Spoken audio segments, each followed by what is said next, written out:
pemahaman kita melakukan pengelolaan pengaduan masyarakat dan selanjutnya nanti mungkin akan mendapatkan bimbingan tentang pengoperasian aplikasi Span Lapor karena Span Lapornya bukan baru, sudah lama. Barangkali ada hal-hal yang masih belum kami pahami yang mungkin ada tip-tip yang bisa Ibu sampaikan, mudah-mudahan nanti pengelolaan Span Lapor ini menjadi lebih baik. Kami hormati teman-teman camat yang hadir, kepala desa, Pak Lurah, dan seluruh undangan yang berbahagia. Pertama-tama mari kita selalu bersyukur pada Allah Subhanahu wa taala pada kesempatan pagi hari ini kita bisa bersama-sama untuk hadir mengikuti sosialisasi keterkaitan dengan kebijakan pengelolaan pengaduan masyarakat serta operasi Span Lapor Sudah buka. dan perlindungan alam Nabi Muhammad SAW dengan mengucapkan Allahumma shalli ala sayyidina Muhammad wa ala sayyidina Muhammad. Bapak Ibu yang kami hormati, keterkaitan dengan pengaduan masyarakat terhadap apa hal yang terjadi di sebuah kabupaten, terkhusus dari Kabupaten Anambas, saya kira semangatnya itu sudah ada awal dari kabupaten ini ada, Ibu. Namun mungkin seperjalanan pemerintahan ini masih banyak kekurangan-kekurangan yang kami alami karena mungkin saya sedikit menyampaikan kepada teman-teman yang barangkali hadir di sini, barangkali hadir sebagai pegawai atau PTT ini di atas tahun 2015 misalnya, tentunya baru mengetahui itu setelah ada Span Lapor yang hari ini sedang kita jalankan. Tapi sebelum itu, jauh sebelum itu kita sudah membuat suatu rancangan Ibu dan itu sudah kita jalankan melalui inspektorat. Waktu itu kita walaupun sederhana yaitu melakukan laporan masyarakat itu melalui SMS Center. Dulu berjalan dengan baik zaman itu Ibu. Jadi masyarakat melakukan laporan persoalan yang terjadi di Anambas ini melalui satu portal SMS itu nanti direkap oleh teman-teman inspektorat kemana sasaran laporan tersebut, selanjutnya akan disampaikan kembali ke OPD-OPD terkait, dan selanjutnya akan dijawab. Kalau itu ada tindakan, maka OPD tersebut melakukan tindakan atas laporan yang dilakukan oleh masyarakat tersebut. Tapi dalam seperjalanan itu, sepertinya ini tidak berjalan efektif, karena ternyata masyarakat kita hari ini tidak lagi senang dengan SMS itu. Jadi mereka lebih senang bervideo call, bertiktokan sekarang ini. Jadi harus punya cara lain kita untuk meyakinkan, memberikan pemahaman ke masyarakat bahwa mereka harus berperan aktif juga terkait membantu pemerintah dalam artian kalau ada hal-hal yang menyimpang yang perlu untuk diberitahukan kepada pemerintah, maka tugas masyarakat juga sampai ke sana. Nah, hari ini kita teman-teman duduk bersama di sini nanti mencari cara yang terbaik untuk memastikan bahwa masyarakat kita paham dan mengerti dan selanjutnya mereka bisa berkontribusi untuk keterkaitan apa yang saya sampaikan tadi. Selanjutnya menyangkut masalah Span Lapor. Kita memang selalu dievaluasi, Pak, keterkaitan dengan bagaimana cara kita mengoperasionalkan pengaduan melalui Span Lapor. Sebenarnya bukan kita tidak paham, tapi mungkin belum boleh dikatakan terlalu serius gitu untuk menjalankan ini. Nah, hari ini saya berharap dengan nanti mendapatkan tip ataupun ujangan dari Ibu Sylvia, saya kira teman-teman setelah hari ini saya minta mungkin tim Span Lapor untuk aktif kembali dan memang mungkin bekerjanya itu kalau orang bilang tanpa batas dengan teman-teman yang sekarang hadir melalui desa dan juga mungkin camat. Karena kalau semuanya sudah paham, saya kira untuk menjalannya sangat mudah gitu. Saya khawatir yang paham hanya tim, sementara jangan-jangan gitu ya, ada teman-teman di kecamatan, bahkan mungkin OPD belum terlalu memahami tentang Span Lapor ini. Nah, hari ini tidak salah kalau kita mungkin bukan memulai dari nol, tapi paling tidak kita kembali untuk mengingatkan bahwa Span Lapor ini sangat penting dan perlu. Ini portal bagaimana masyarakat kita dan kita bersama-sama bisa menuangkan laporan atas apa yang terjadi di daerah kita ini. Karena akses ini sampai ke Ombudsman. Kadang-kadang kita tahunya ada laporan setelah Ombudsman menyurati kita bahwa ada laporan ini dan segala macam. Mestinya itu kita juga tahu lebih awal gitu. Setelah Ombudsman menyampaikan baru kita sibuk memberikan jawaban dan segala macam. Nah, saya berharap teman-teman semua baik yang hadir secara langsung maupun melalui Zoom meeting, mari kita bersama-sama berperan aktif untuk memberikan pemahaman baik kepada masyarakat kita maupun sesama kita penyelenggara pemerintahan ini untuk supaya nanti dalam pengelolaan Span Lapornya akan lebih baik ke depannya dan tidak ada lagi catatan-catatan kepada kita yang diberikan dari Ombudsman ataupun mungkin instansi yang berkaitan dengan span lapor. Saya kira mungkin itu sebagai pengantar. Selanjutnya mungkin kita minta nanti Ibu Sipria untuk memberikan materinya kepada kita. Saya minta kepada kita semua untuk mendengarkan dengan serius ya. Selanjutnya nanti tindakan apa yang kita lakukan adalah bagaimana tim Span Lapor setelah ini merangkum semua apa yang disampaikan dan untuk kita laksanakan di daerah kita ini. Saya kira itu mungkin sebagai pengantar. Terima kasih. Wabillahi taufiq wal hidayah. Assalamualaikum warahmatullahi wabarakatuh. Waalaikumsalam warahmatullahi wabarakatuh. Demikianlah sambutan sekaligus pembukaan dari Bapak Sekretaris Daerah. Selanjutnya kami mohon izin Pak untuk dapat melanjutkan kegiatan, yaitu pemaparan pertama dari Ibu Sylvia Dias. Kepada Ibu Sylvia, waktu dan layar dipersilakan.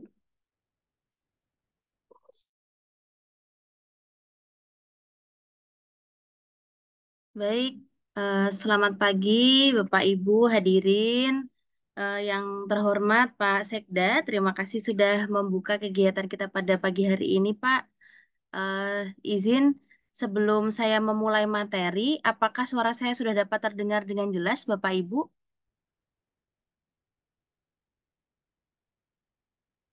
Terdengar Ibu? Jelas. Bu. Baik, terima Jelas, kasih Bu. atas konfirmasinya.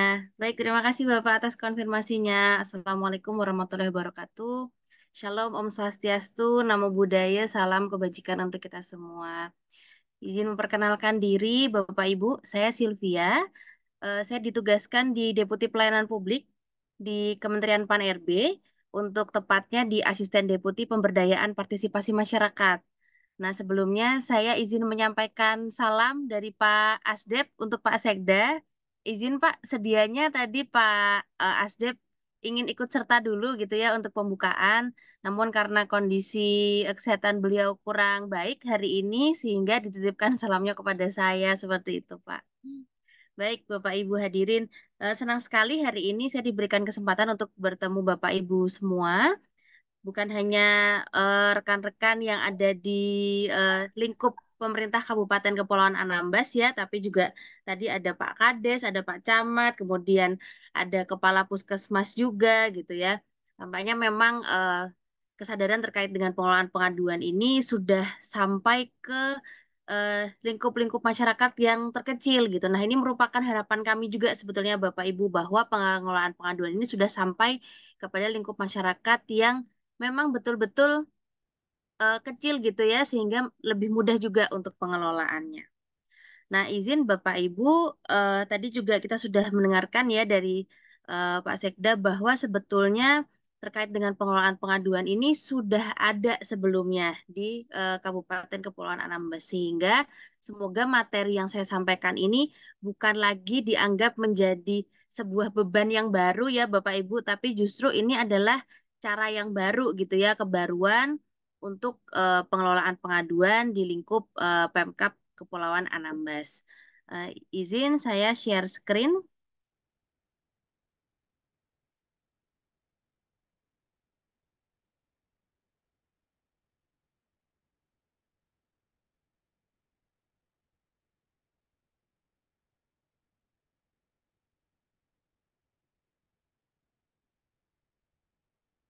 Ya, Bapak Ibu, kita mulai kegiatan kita pada pagi hari ini dengan keinginan kita untuk mengubah mindset terlebih dahulu, Bapak Ibu. Bahwa kegiatan kita pada pagi hari ini yang kita berikan judul penguatan pengelolaan pengaduan melalui lapor dalam lingkup pemerintahan Kabupaten Kepulauan Anambas ini nanti bisa kita terima bersama-sama. Jadi perlu kami sampaikan Bapak Ibu bahwa pengelolaan pengaduan melalui lapor ini dulunya ada di Asisten Deputi Transformasi Digital Pelayanan Publik. Jadi ini dianggap sebagai salah satu bentuk perubahan gitu ya, menuju ke era digital dalam ranah pengelolaan pengaduan. Namun eh, per tahun ini di 2024 ini pengelolaan pengaduan melalui lapor ini sudah berpindah kepada sejatinya pengelolaan pengaduan, yaitu di pemberdayaan partisipasi masyarakat. Nah, nanti kita akan lihat bersama-sama Bapak Ibu, bagaimana pengelolaan pengaduan itu bisa menjadi penguatan kepada pemberdayaan partisipasi masyarakat, gitu ya, dan bagaimana pentingnya pengelolaan pengaduan ini. Nah, Bapak Ibu, saya izin mengutip dari Ibu Deputi Pelayanan Publik di periode 2016-2023, Ibu Diah Natalisa, bahwa sektor pelayanan publik ini terus didorong agar dapat berorientasi citizen-centric. Citizen-centric artinya masyarakat itu menjadi fokus kita, Bapak Ibu. Jadi pemerintah itu bukan lagi menjadi fokusnya begitu ya dalam pelayanan publik, tapi justru masyarakatnya. Bu Deputi pada acara Lokakarya Penajaman Rencana Kerja Pengelolaan Pengaduan di Surabaya pada waktu itu mengatakan bahwa aspirasi dari masyarakat itu bukan menjadi kewajiban lagi, tapi menjadi kebutuhan untuk pelaksanaan pelayanan publik. Gitu ya, karena pemerintahan kita tanpa adanya masyarakat di dalamnya, kita menjadi tidak tahu begitu ya Bapak Ibu, apa sih yang harus kita lakukan sebetulnya. Perbaikan-perbaikan apa yang harus kita lakukan. Saya yakin Bapak Ibu sering kali menemui masyarakat yang masih beranggapan bahwa pemerintah itu nggak ngapa-ngapain, gitu ya. Padahal kita sudah berupaya sekuat tenaga untuk memperbaiki pelayanan publik yang kita berikan. Nah, kenapa masyarakat bisa beranggapan seperti itu? Karena tidak adanya pelibatan dari masyarakat, sehingga mereka tidak merasa menjadi bagian pelayanan publik dan juga masyarakat tidak merasa kebutuhannya terpenuhi gitu ya. Jadi kita melakukan perbaikan-perbaikan tapi ternyata perbaikannya tidak dapat memenuhi kebutuhan masyarakat. Nah, seperti yang saya sampaikan tadi Bapak Ibu, bahwa saat ini sudah terjadi perubahan gitu ya. Dari yang dulunya itu kalau kita bisa lihat ya di sini pemerintah itu memberikan pelayanan publik kepada masyarakat secara satu arah gitu ya. Nah, tapi saat ini kita nih sifatnya eh izin sebentar Bapak.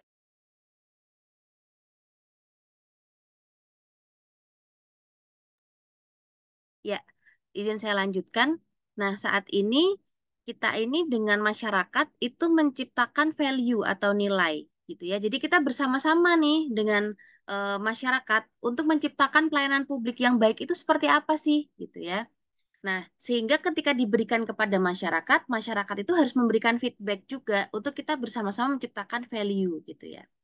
Di dalam keterangan eh, pada slide ini juga disampaikan bahwa masyarakat itu diposisikan sebagai subjek pelayanan yang berperan dan terlibat dalam menciptakan nilai dari pelayanan yang mereka terima. Seperti itu. Jadi kita harus mengajak masyarakat ya Bapak Ibu bersama-sama. Nah, Bapak Ibu, di sini juga akhirnya kita mempertanyakan dong begitu ya. Sebetulnya untuk mewujudkan pelayanan publik yang sesuai harapan publik itu harus seperti apa gitu ya. Ternyata ada banyak hal nih Bapak Ibu yang dapat kita lakukan gitu ya. Nah, salah satunya itu adalah pengelolaan pengaduan ternyata. Jadi kalau misalnya kita lihat di sini ada beberapa komponen ya Bapak Ibu, ada maklumat, ada standar pelayanan publik, kita juga diminta untuk menciptakan inovasi. Tapi salah satu cara kita untuk dapat mendengarkan gitu ya, atau untuk dapat mengetahui kebutuhan masyarakat itu ya di pengelolaan pengaduan. Nah, salah satunya adalah melalui lapor. Nah, Bapak Ibu, sekarang kita secara lebih detail lagi kita akan melihat gitu ya, pengelolaan pengaduan itu manfaatnya apa gitu. Yang pertama, meningkatkan kepercayaan. Nah, kenapa kok kepercayaannya bisa meningkat? Karena masyarakat itu merasa kita dengarkan. Apa yang mereka butuhkan kita dengarkan.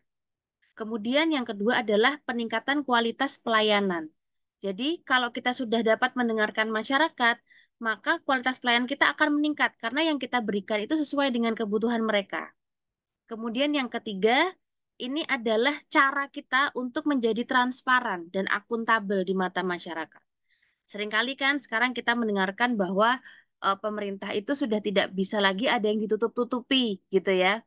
Masyarakat itu sudah keingintahuannya sangat tinggi tentang apa sih yang dilakukan oleh pemerintah, pelayanan publik seperti apa sih yang bisa didapatkan seperti itu. Kemudian yang selanjutnya adalah mengidentifikasi kebutuhan gitu ya. Sebagai contoh, seringkali kita memberikan fasilitas-fasilitas infrastruktur Bapak Ibu di kantor-kantor kita. Misalnya, oh saya sediakan ini deh kursi deh yang nyaman gitu misalnya. Nah, padahal ternyata yang dibutuhkan oleh masyarakat kita bukan kursi yang nyaman, tapi justru misalnya ruang laktasi gitu ya, atau tempat bermain anak walaupun cuman kecil karena ternyata masyarakat kita ketika datang ke kantor kita itu sering membawa anak-anak seperti itu. Nah, identifikasi kebutuhan seperti ini bisa kita dapatkan melalui pengelolaan pengaduan yang baik. Kemudian meningkatkan efisiensi. Nah, kenapa menjadi efisien Bapak Ibu? Karena kita harus tahu bahwa masyarakat kita itu ada banyak. Dalam satu satuan desa aja itu ada berapa banyak masyarakatnya. Dengan berbagai macam kebutuhan masing-masing. Nah, Bapak Ibu juga saat ini harus menyadari juga bahwa kebutuhan masyarakat itu bukan lagi kebutuhannya per keluarga gitu ya, atau per tingkatan ekonomi tertentu, atau mungkin per gender laki-laki atau perempuan. Tapi kita harus menyadari bahwa kebutuhan masyarakat kita itu per orang itu berbeda-beda gitu ya. Karena kita harus tahu juga bahwa saya ambil contoh di pelayanan Dukcapil. Pelayanan Dukcapil itu dari manusia lahir sampai manusia meninggal ya, itu semuanya dilayani juga di situ gitu di Dukcapil. Kemudian juga dari secara skop pemerintahan, dari manusia lahir sampai manusia meninggal juga kita memberikan pelayanan publik. Nah, di sini kan berbeda-beda gitu. Kita ambil satu contoh aja KTP gitu ya, terkait dengan identitas. Ada yang pengen bikin KTP, ada yang pengen merubah KTP gitu ya, ada yang pengen memindahkan domisili seperti itu. Nah, itu berbeda-beda seperti ini dapat kita ketahui yang mana yang paling urgent itu ketika kita mengelola pengaduan dengan baik begitu ya Bapak Ibu. Nah, di dalam konsep dari public administration gitu ya ke depannya gitu Bapak Ibu bahwa penanganan pengaduan oleh lembaga pemerintah itu saat ini sudah bukan lagi menjadi tanggung jawab rutin, tapi juga merupakan ukuran penting dalam menilai kemampuan lembaga itu bisa nggak mengelola pelayanan publik secara efektif. Tadi disampaikan oleh Pak Sekda, seringkali kita tahu kalau ada pengaduan itu dari ombudsman gitu ya, bukan bukan dari masyarakat yang langsung mengadu ke kita. Nah, di sini ombudsman sebagai lembaga pengawas eksternal pelayanan publik gitu ya, ini sudah melakukan penilaian gitu. Kok sampai eh, instansi pemerintah ini nggak tahu kalau ada pengaduan gitu ya? Ini pengelolaan pengaduan di instansinya seperti apa? Nah, itu sudah menjadi catatan bagi ombudsman gitu, Bapak Ibu. Nah, kemudian juga di sini disampaikan juga untuk mencapai pelayanan publik yang prima gitu ya di abad ini saat ini pemerintah ini sudah tidak lagi menjadi problem solver atau penyelesai sebuah masalah gitu ya Bapak Ibu. Kalau dulu masyarakat punya masalah, datang ke pemerintahan, maunya selesai gitu.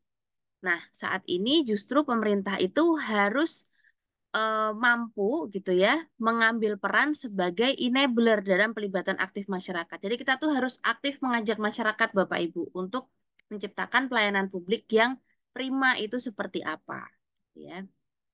Nah, di sini juga kita secara khusus berbicara mengenai bagaimana mewujudkan pelayanan pengaduan yang baik gitu ya. Kalau kita sudah tahu tadi manfaatnya apa saja dan sebagainya.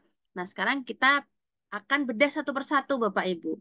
Bagaimana mewujudkan pelayanan pengaduan yang baik. Setidak-tidaknya ada 4 poin Bapak Ibu. Yang pertama adalah SOP pengelolaan. Ya, kenapa diperlukan standar operasional prosedur dalam pengelolaan pengaduan supaya masyarakat itu punya jaminan ketika mereka itu memberikan pengaduan, memberikan usul, kritik, saran begitu ya. Bahkan ucapan terima kasih seperti itu. Ini akan ditanggapi berapa lama? Apalagi kalau misalnya berkaitan dengan penyelesaian suatu masalah, ini akan ditanggapi berapa lama? Akan diselesaikan berapa lama? Gitu ya. Ada standarnya sehingga kita eh, sama-sama punya komitmen kepada masyarakat dan masyarakat juga sama-sama terinformasi gitu. Jadi tidak ada lagi nih protes misalnya terkait dengan oh ini saya mau bikin akte kelahiran kok sampai 2 minggu ya gitu ya. Nah, nanti ditanyakan kepada pihak yang membuat akte kelahirannya, sudah dibuat kok Mbak, tapi belum terinformasikan, misalnya seperti itu. Nah, ini diperlukan adanya SOP gitu ya. Begitu juga dengan pengelolaan pengaduan, harus ada gitu SOP-nya. Kemudian yang kedua, sumber daya manusia. Di sini disampaikan bahwa diperlukan SDM gitu ya yang berkompeten, yang memiliki kesadaran melayani. Nah, hati-hati Bapak Ibu ketika kita berbicara mengenai SDM, seringkali karena produknya ini adalah digital ya semuanya, seperti yang disampaikan Pak Sekda tadi, sekarang orang maunya TikTokan Mbak, maunya video callan gitu ya, maunya bersosmed ria gitu. Kemudian kita letakkan SDM yang sering kami temui begitu ya. Ini Mbak, saya letakkan SDM pengelolaan pengaduan yang muda, gitu ya, yang melek teknologi seperti itu. Nah, namun kita sering kali melupakan poin bahwa SDM pengelolaan pengaduan itu selain bisa mengoperasikan ya PC, mengoperasikan laptop, mengoperasikan tablet, handphone gitu ya, tapi juga harus memiliki kesadaran melayani. Nah, apakah misalnya kita sudah letakkan nih SDM yang berkompeten untuk mengelola, tapi ternyata kalau ada orang yang menyampaikan pengaduan sambil marah-marah, SDM kita juga balik marah-marah, malah lebih kencang marah-marahnya. Nah, ini juga harus menjadi perhatian kita, Bapak Ibu.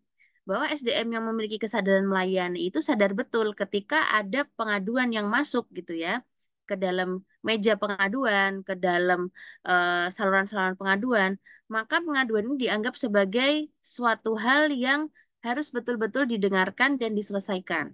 Seperti itu. Nah, kesadaran-kesadaran seperti ini memang tidak bisa secara instan dibangun, namun perlu juga dilakukan pelatihan secara terus-menerus seperti itu, bahwa pengelola pengaduan itu SOP-nya harus seperti apa, kode etiknya harus seperti apa. Kemudian yang selanjutnya adalah partisipasi publik.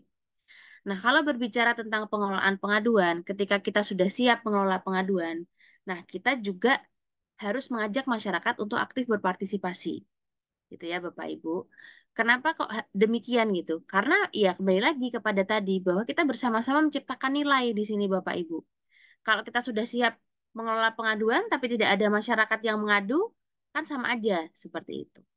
Nah, ini akan berjalan gitu ya kalau Bapak Ibu ya kita bersama-sama begitu ya.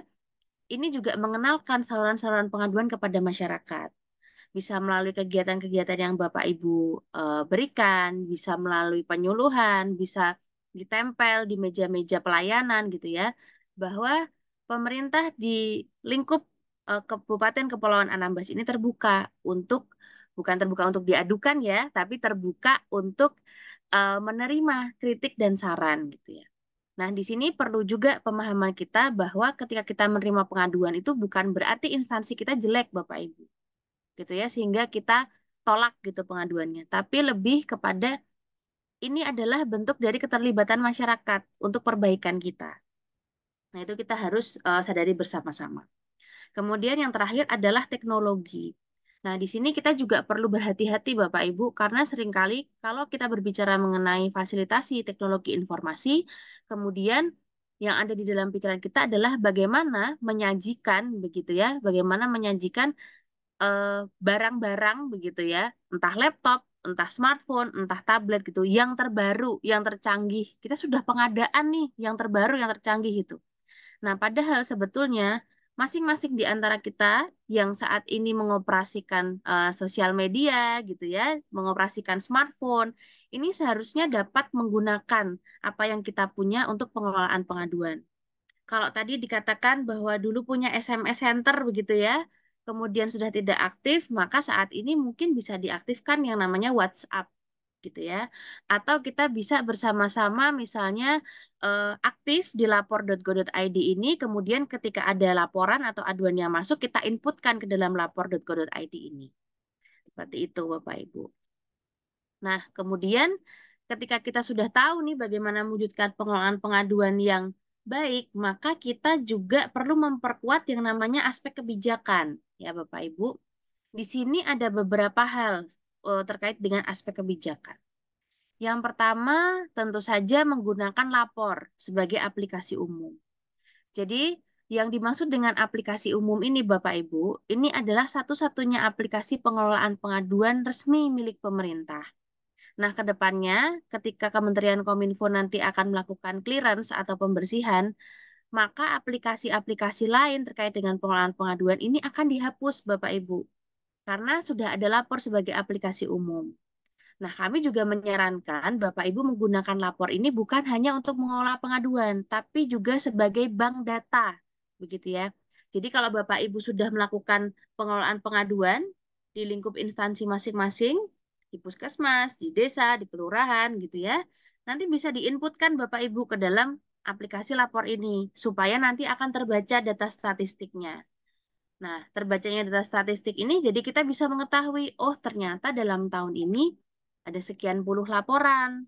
Kebanyakan berbicara mengenai apa sih laporannya. Nah, permasalahan-permasalahan yang menjadi topik utama ini yang dapat kita jadikan prioritas untuk kita perbaiki atau kita selesaikan di tahun mendatang atau sembari tahun berjalan.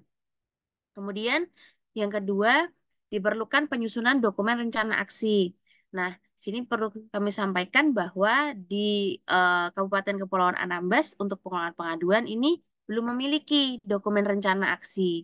Rencana aksi ini apa sih Bapak Ibu? Dokumen rencana aksi ini adalah dokumen yang di dalamnya itu merencanakan atau mengatur gitu ya secara jangka panjang 3 sampai 5 tahun ke depan pengelolaan pengaduan itu mau seperti apa gitu. Data-data dari pengaduan yang masuk itu mau dijadikan apa? Begitu ya Bapak Ibu. Nah, ini penting juga buat kita karena ketika kita berbicara mengenai pengembangan misalnya tanpa adanya dasar, nah nanti kita tidak bisa menjalankan yang namanya evidence based policy atau kebijakan yang diambil sesuai dengan bukti dukung yang ada. Nah, bukti dukung data pengelolaan pengaduan ini adalah bukti dukung yang kuat Bapak Ibu untuk mengambil sebuah kebijakan. Kemudian yang ketiga adalah menetapkan SK-Tim. Nah, menurut data kami, SK-Tim pengelolaan pengaduan ini di Kabupaten Kepulauan Anambas ini sudah ada justru. Nah, tapi sayangnya sepertinya harus diperbarui ya, karena kalau tidak salah terakhir pembuatan SK-Tim itu di 2020 atau 2021 gitu ya. Saya yakin kalau di 2020 atau 2021 itu biasanya petugas-petugasnya ini sudah pada berpindah gitu ya, sudah ada yang dimutasi, mungkin ada yang pensiun seperti itu. Mungkin ada juga yang sudah berpindah ke unit-unit lain seperti itu. Nah, di dalam SK-Tim ini penting selain untuk menunjuk petugas, tapi juga untuk kita mengajak pimpinan berkomitmen, Bapak Ibu, bahwa kita punya pengelolaan pengaduan loh. Ketika pengaduan masuk ini, kita harus mendiskusikan bersama-sama penyelesaiannya harus seperti apa. Atau mungkin bisa mohon arahan lah seperti itu ya kepada pimpinan kalau misalnya ada permasalahan yang tidak dapat kita selesaikan sendiri seperti itu. Kemudian yang terakhir perlu dilakukan MONEF Bapak Ibu. Jadi selain ada SOP tadi harus ada monitoring dan evaluasi. Misalnya per 6 bulan sekali atau per tahun gitu ya. Kita melihat gitu. Oh, data pengaduan kita itu ternyata sebanyak ini ya gitu ya. Yang mengadukan dari mana? Pengadukan tentang apa? Ini bisa kita baca di dalam data pengaduan tersebut. Kemudian kita juga bisa melihat apakah sudah selesai semua ya pengaduan yang masuk ini. Kemudian juga tindak lanjutnya berapa hari, apakah sudah cukup baik, itu bisa dilihat ketika kita melakukan monitoring dan evaluasi. Nah, Bapak Ibu, ini terkait dengan substansi pengaduan, bagaimana memberikan tindak lanjut yang berkualitas. Beberapa tadi sudah saya sampaikan bahwa perlu adanya komitmen pimpinan, perlu peningkatan kapasitas SDM, tindak lanjutnya juga yang substantif begitu ya, yang dapat menjawab permasalahan, dan juga kita harus memperhatikan kecepatan responnya. Jangan sampai masyarakat terlalu lama menunggu ketika mereka sudah melakukan pengaduan. Nah, Bapak Ibu, pengelolaan pengaduan ini seperti yang saya sampaikan di awal tadi, bahwa saat ini sudah bukan lagi menjadi tugas rutin, tapi sudah menjadi indikator penilaian ternyata. Efektivitas sebuah instansi itu mengelola pengaduan atau mengelola pelayanan publik itu seperti apa. Nah, salah satunya masuk ke dalam instrumen evaluasi pelayanan publik gitu ya, di di aspek nomor 5, konsultasi dan pengaduan. Bahkan untuk bukti dukungnya disampaikan juga bahwa data dari lapor ini bisa menjadi bukti dukung untuk penilaian. Selain itu, Bapak Ibu, hal ini juga berkaitan dengan roadmap reformasi birokrasi, bahwa ada sasaran strategis gitu ya, terkait dengan pengelolaan pengaduan. Yang pertama, terkait dengan terciptanya tata kelola pemerintah digital yang lincah, kolaboratif, dan akuntabel. Didukung pada aspek 6, yaitu meningkatnya kualitas pengawasan. Nah, pengelolaan pengaduan ini bisa menjadi pengawasan, Bapak Ibu. Bisa menjadi indikator begitu ya. Kita melihat organisasi kita, instansi kita sudah bagus belum dalam pelayanan publik. Nah, kita masuk Bapak Ibu ke dalam lapor begitu ya. Namanya memang sebetulnya lapor Bapak Ibu. Ini adalah singkatan dari layanan aspirasi dan pengaduan online rakyat. Nah, sementara SP4N-nya ini adalah nama sistemnya. Sistem Pengelolaan Pengaduan Pelayanan Publik Nasional, SP4N. Jadi Bapak Ibu bisa dengan mudah menyebutkannya lapor saja. Nah, lapor ini adalah layanan semua aspirasi dan pengaduan rakyat. Artinya, ini tidak terbatas pada pengaduan yang sifatnya kritik saja. Tapi juga ada saran, ada permintaan informasi di dalamnya gitu ya. Kemudian ada apresiasi, semuanya bisa disampaikan oleh masyarakat. Nah, prinsipnya ini adalah no wrong door policy, artinya tidak ada pintu pengaduan yang salah. Yang penting masyarakat aktif menyampaikan terlebih dahulu, baru nanti kita kelola gitu ya Bapak Ibu. Karena pada kenyataannya masyarakat kita tuh tidak tahu begitu ya, yang mana yang kritik, yang mana yang saran, seperti itu. Sehingga kita nanti yang harus memilah-milah. Nah, untuk dasar hukumnya Bapak Ibu, ini kebanyakan terkait dengan pelayanan publik, kemudian SPBE atau sistem pemerintah berbasis elektronik, dan juga ada secara khusus diatur di Peraturan Menteri Pan-RB 62 tahun 2018.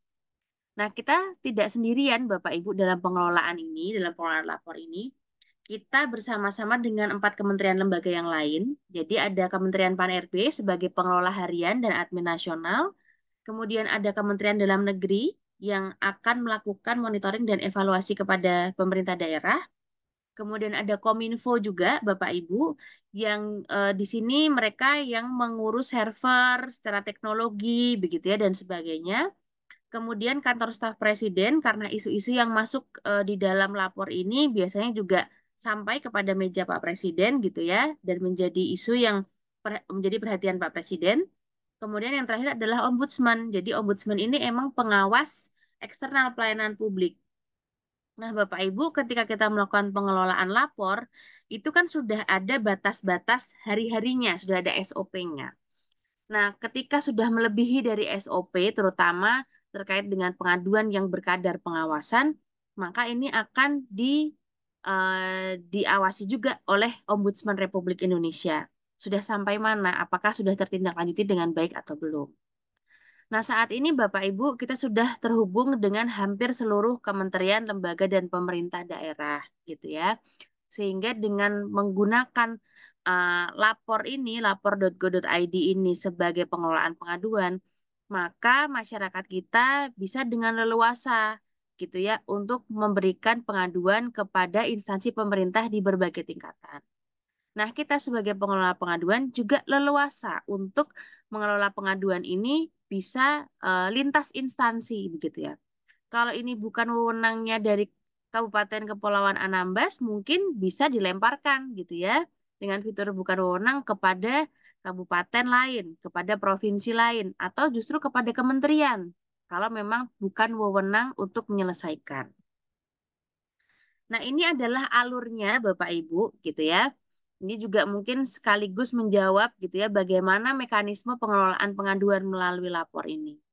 Yang pertama, pelapor atau masyarakat ini misalnya menerima pelayanan yang kurang memuaskan. Kemudian diadukan di lapor.go.id atau kalau melalui SMS di SMS 1708.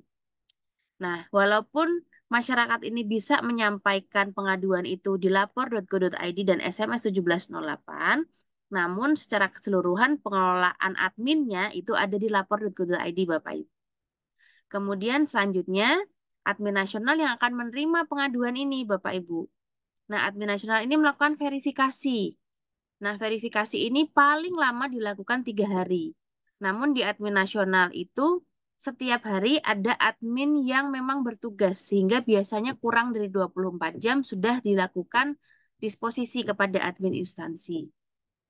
Nah, selanjutnya admin nasional meneruskan ke admin instansi, dan admin instansi juga nanti melakukan verifikasi dulu. Jadi verifikasi ini kita nanti akan melihat apakah kronologinya ini sudah jelas, kemudian tempatnya di mana, aktor-aktornya siapa gitu ya, dan apa yang harus kita lakukan ini sudah jelas. Nah, selanjutnya admin instansi nanti akan meneruskan kepada pejabat penghubung. Pejabat penghubung ini biasanya ada di dinas-dinas, ada di tingkatan desa, puskesmas, gitu ya. Kemudian juga di kelurahan, gitu ya. Nah, ini nanti yang melakukan tindak lanjut secara langsung kepada masalah yang dihadapi atau keluhan yang diberikan oleh masyarakat. Nah, di sini ada tenggat waktunya Bapak Ibu. Jadi pejabat penghubung itu kalau memberikan tindak lanjut paling lama itu 5 hari kerja untuk permintaan informasi. Atau 14 hari kerja untuk pengaduan tidak berkadar pengawasan. Dan 60 hari kerja untuk pengaduan berkadar pengawasan. Permintaan informasi itu contohnya misalnya saya mau pindah domisili, surat-surat apa saja yang harus saya urus begitu ya. Nah, permintaan informasi seperti ini harus segera dijawab ya Bapak Ibu karena ini tenggat waktunya cuma 5 hari kerja. Kemudian tidak berkadar pengawasan, misalnya ada pelaporan mengenai saya terhambat oleh pohon tumbang di jalan A, misal seperti itu. Nah, ini juga harus segera kita tindak lanjuti gitu ya. Apalagi kalau misalnya berkaitan dengan lalu lintas seperti itu atau kelancaran aktivitas dari masyarakat. Kemudian pengaduan berkadar pengawasan. Nah, misalnya masyarakat memberikan pengaduan, saya melihat adanya penyelewengan bantuan sosial.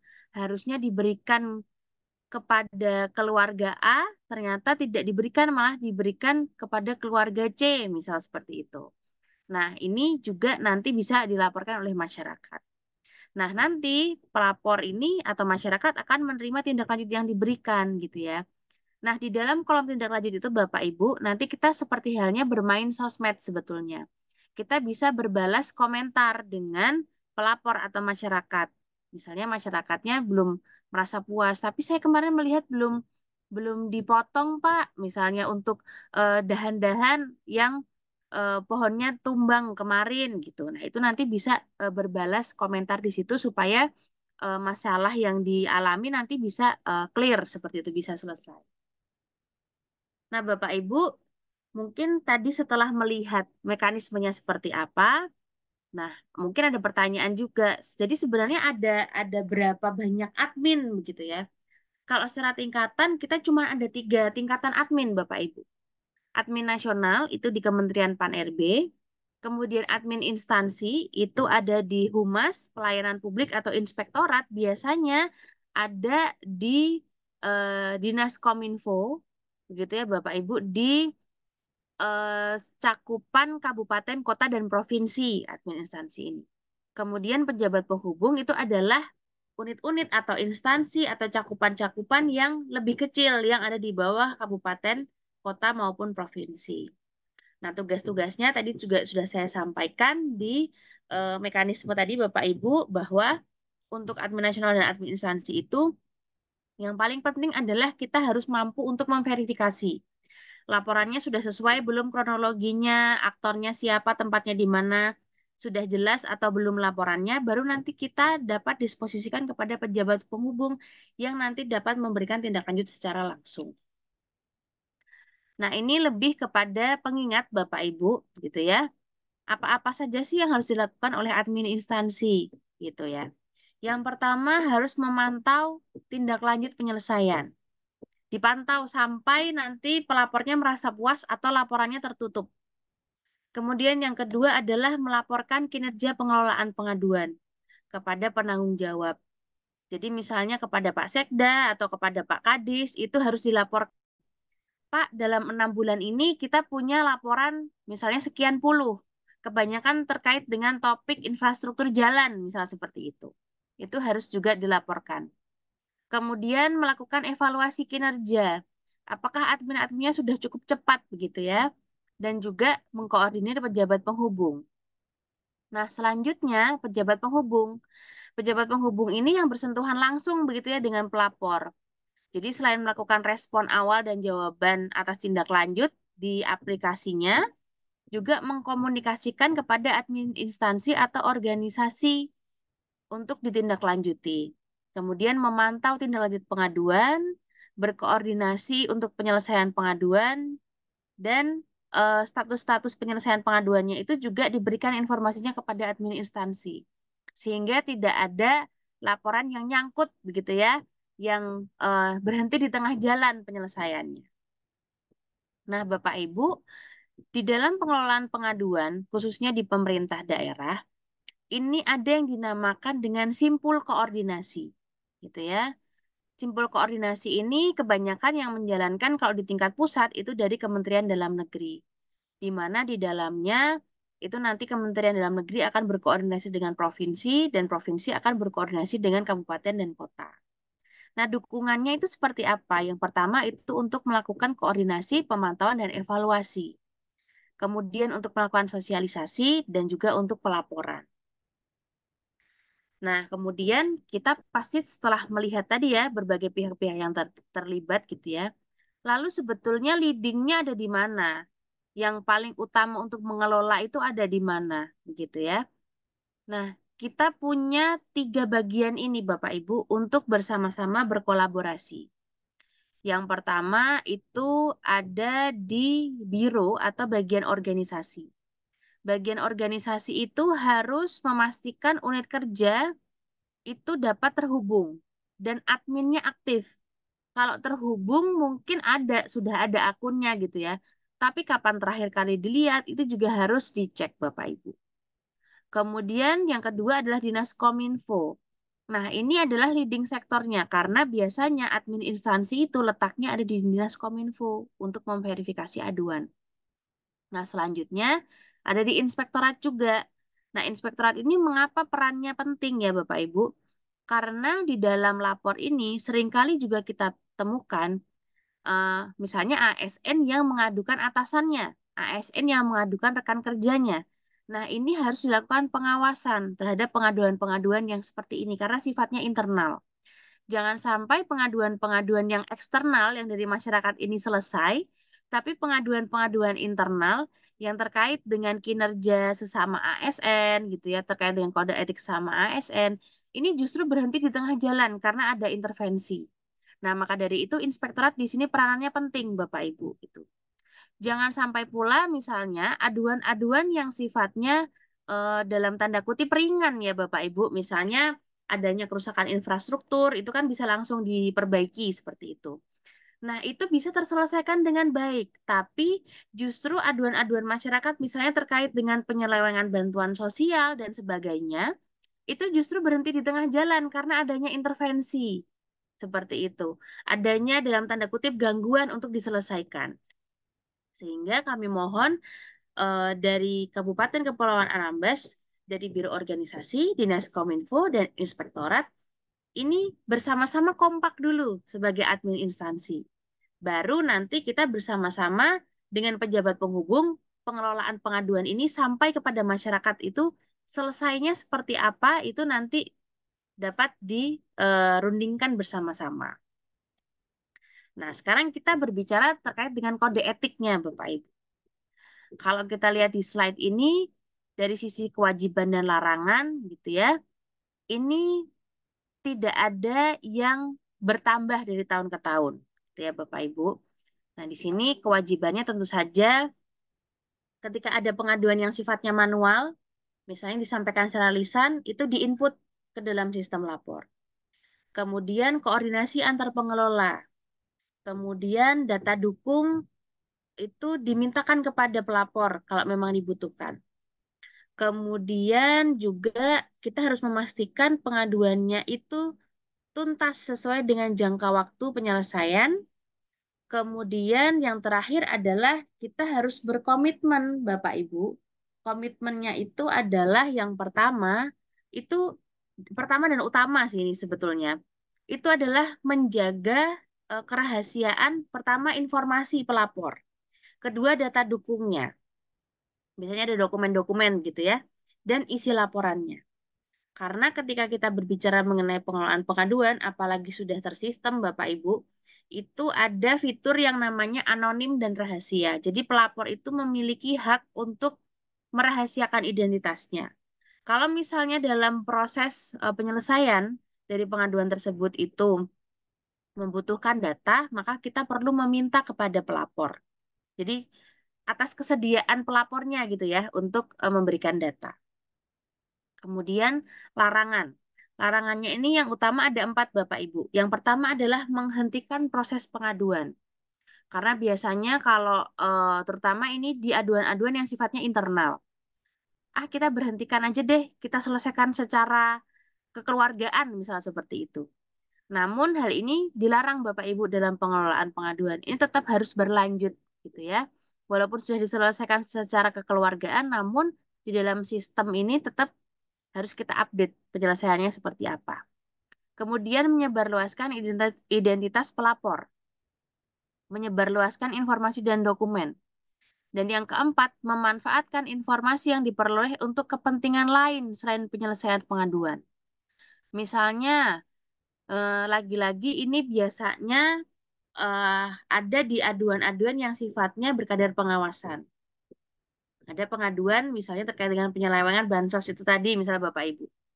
Kemudian informasi pelapornya ini tidak kita jaga, malah kita berikan kepada orang-orang yang tidak bertanggung jawab dan nanti akan misalnya dilakukan ancaman gitu ya, mengancam keselamatan dari pelapornya. Nah, ini sangat dilarang dalam pengelolaan pengaduan. Nah, hal ini juga terkait dengan sanksinya Bapak Ibu, bahwa pimpinan instansi itu dapat memberikan sanksi mulai dari teguran sampai pemberhentian kepada pengelola pengaduan. Nah, di dalam sanksi ini juga saat ini ditambah dengan ada yang namanya Undang-Undang Perlindungan Data Pribadi atau Undang-Undang PDP. Ini juga menyangkut ke sana Bapak Ibu, sehingga kita perlu berhati-hati sebagai pengelola pengaduan dalam menjaga kerahasiaan data pelapor. Nah, ini adalah kondisi nasional dari lapor Bapak Ibu. Ini saya ambil datanya di tahun 2023 bahwa secara nasional itu ada 135 ribuan laporan yang masuk. Secara jumlah laporan, kalau kita bandingkan dengan jumlah masyarakat se-Indonesia gitu ya, ini sebenarnya masih sangat sedikit Bapak Ibu. Tapi kita perlu juga melihat persentase tindak lanjut bahwa secara nasional itu sudah ada di angka 89%. Nah, ini yang saya sampaikan tadi bahwa sebetulnya secara pengelola pengaduan, kita di sisi pemerintah ini sudah siap untuk mengelola pengaduan, tapi mungkin kita kurang mengajak masyarakat gitu ya untuk berpartisipasi bersama-sama dalam mengawasi pelayanan publik itu seperti apa. Nah, topik-topiknya yang paling banyak itu di sisi kepegawaian, Tentraman dan Ketertiban Umum, infrastruktur jalan, admin dukcapil, dan pendidikan dan kebudayaan. Nah, sementara untuk indeks survei kepuasan masyarakatnya di lapor ini sudah naik Bapak Ibu di tahun 2021 ke 2022. Dan nanti semoga akan naik di survei kepuasan yang akan datang. Nah, selanjutnya kita cek ini Bapak Ibu data dari Kabupaten Kepulauan Anambas. Nah, ini bisa dicermati bersama-sama ya Bapak Ibu supaya nanti kita bisa bersama-sama melakukan perbaikan. Nah, di sini data periodenya saya ambil di 1 Januari 2023 sampai 30 Juni 2024. Kenapa saya ambil tarik mundurnya di 1 Januari 2023? Karena di tahun 2024 itu hanya ada 1 aduan yang masuk, itu pun diarsipkan Bapak Ibu, gitu ya. Entah karena data dukungnya buruk atau karena tidak dapat ditindaklanjuti seperti itu. Nah, di sini Bapak Ibu kita perlu menghidupkan lagi nih pengelolaan pengaduan. Karena kalau kita lihat ternyata di Kabupaten Kepulauan Anambas ini sudah ada SK-nya. SK timnya sudah ada, tapi terakhir di tahun 2020. Sehingga perlu diperbarui. Nah, Bapak Ibu sepanjang 1,5 tahun ini gitu ya, baru ada 17 laporan yang masuk gitu ya. Tapi dari 17 itu semuanya selesai. Artinya memang Bapak Ibu di Kabupaten Kepulauan Anambas ini baik dari sisi admin instansi maupun pejabat penghubung, sebetulnya kalau ada pengaduan itu sudah cukup baik dalam pengelolaannya. Nah, dari 1,5 tahun ini Bapak Ibu ada 3 topik laporan yang memang menjadi perhatian masyarakat gitu ya. Pertama terkait dengan pekerjaan umum dan penataan ruang. Kedua terkait dengan pembangunan desa dan daerah tertinggal. Nah, ini sangat baik Bapak Ibu topik ini muncul. Artinya sebetulnya di lingkup masyarakat desa pun sudah ada kesadaran bahwa pengaduan yang disampaikan itu penting untuk perbaikan bersama. Kemudian yang ketiga adalah perhubungan. Nah, sehingga kalau kita lihat ya Bapak Ibu, sebetulnya secara persentase tindak lanjutnya itu sudah di angka lebih dari 90%, di 94%. Tapi sayangnya ketika berbicara mengenai rata-rata tindak lanjut, itu ternyata baru di angka 7 hari. Jadi bayangkan Bapak Ibu, kalau Bapak Ibu melakukan pelaporan, 7 hari kemudian itu baru ada respon, gitu ya. Nah, ini harus menjadi PR kita bersama, Bapak Ibu. Ini harus diperpendek ya waktunya. Kalau di SOP kami itu idealnya 3 hari, Bapak Ibu. Itu maksimal. Semakin cepat, semakin baik gitu. Jadi PR-nya ada dua, kembali saya rangkumkan untuk Bapak Ibu hadirin semua. Yang pertama itu ada tiga Bapak Ibu PR-nya ya, izin. Yang pertama adalah terkait dengan partisipasi masyarakatnya. Ternyata masih kurang begitu ya.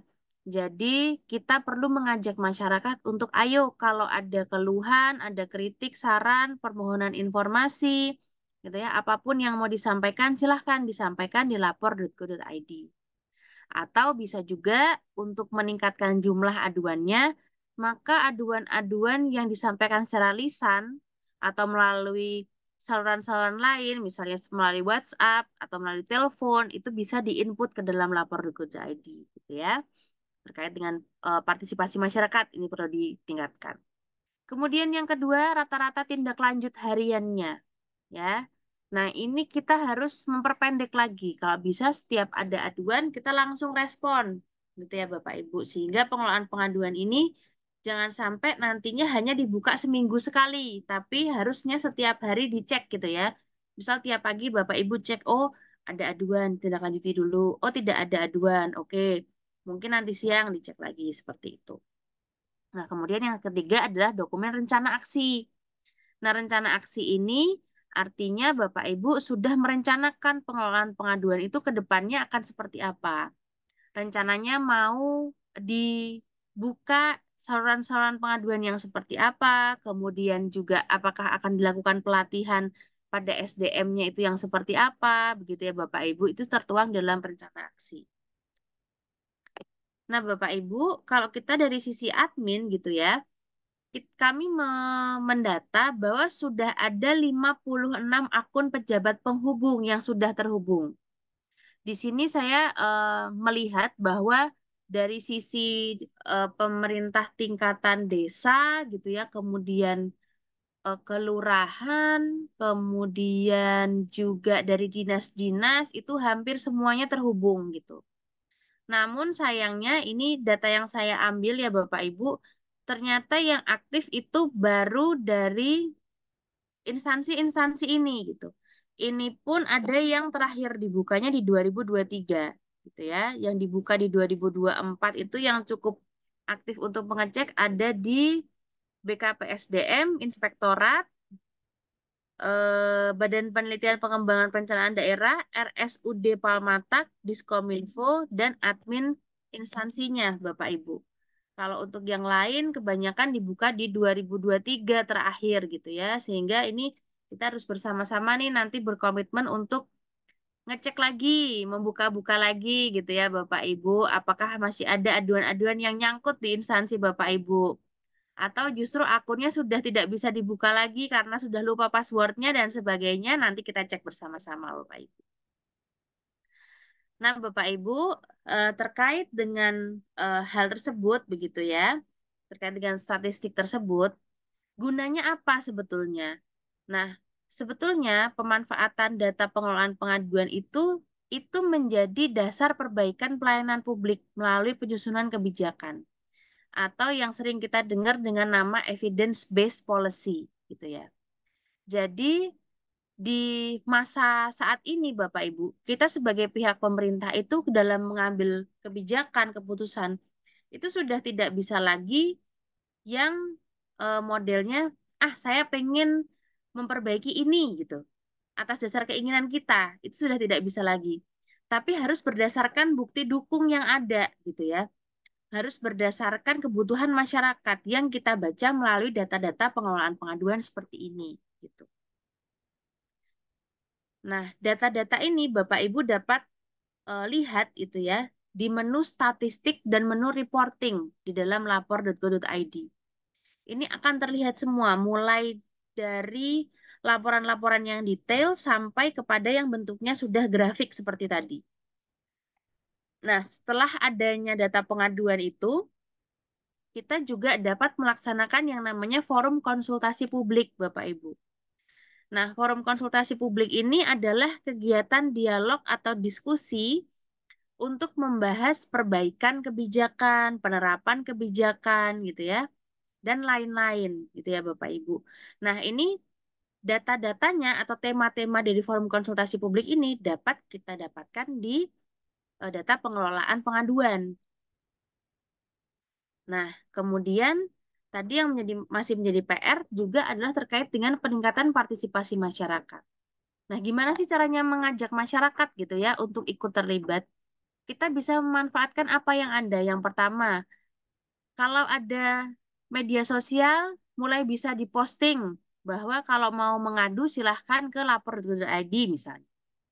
Kemudian kalau di daerah kita ada transportasi publik, itu bisa kita jadikan sarana untuk menempel informasi di situ, gitu ya.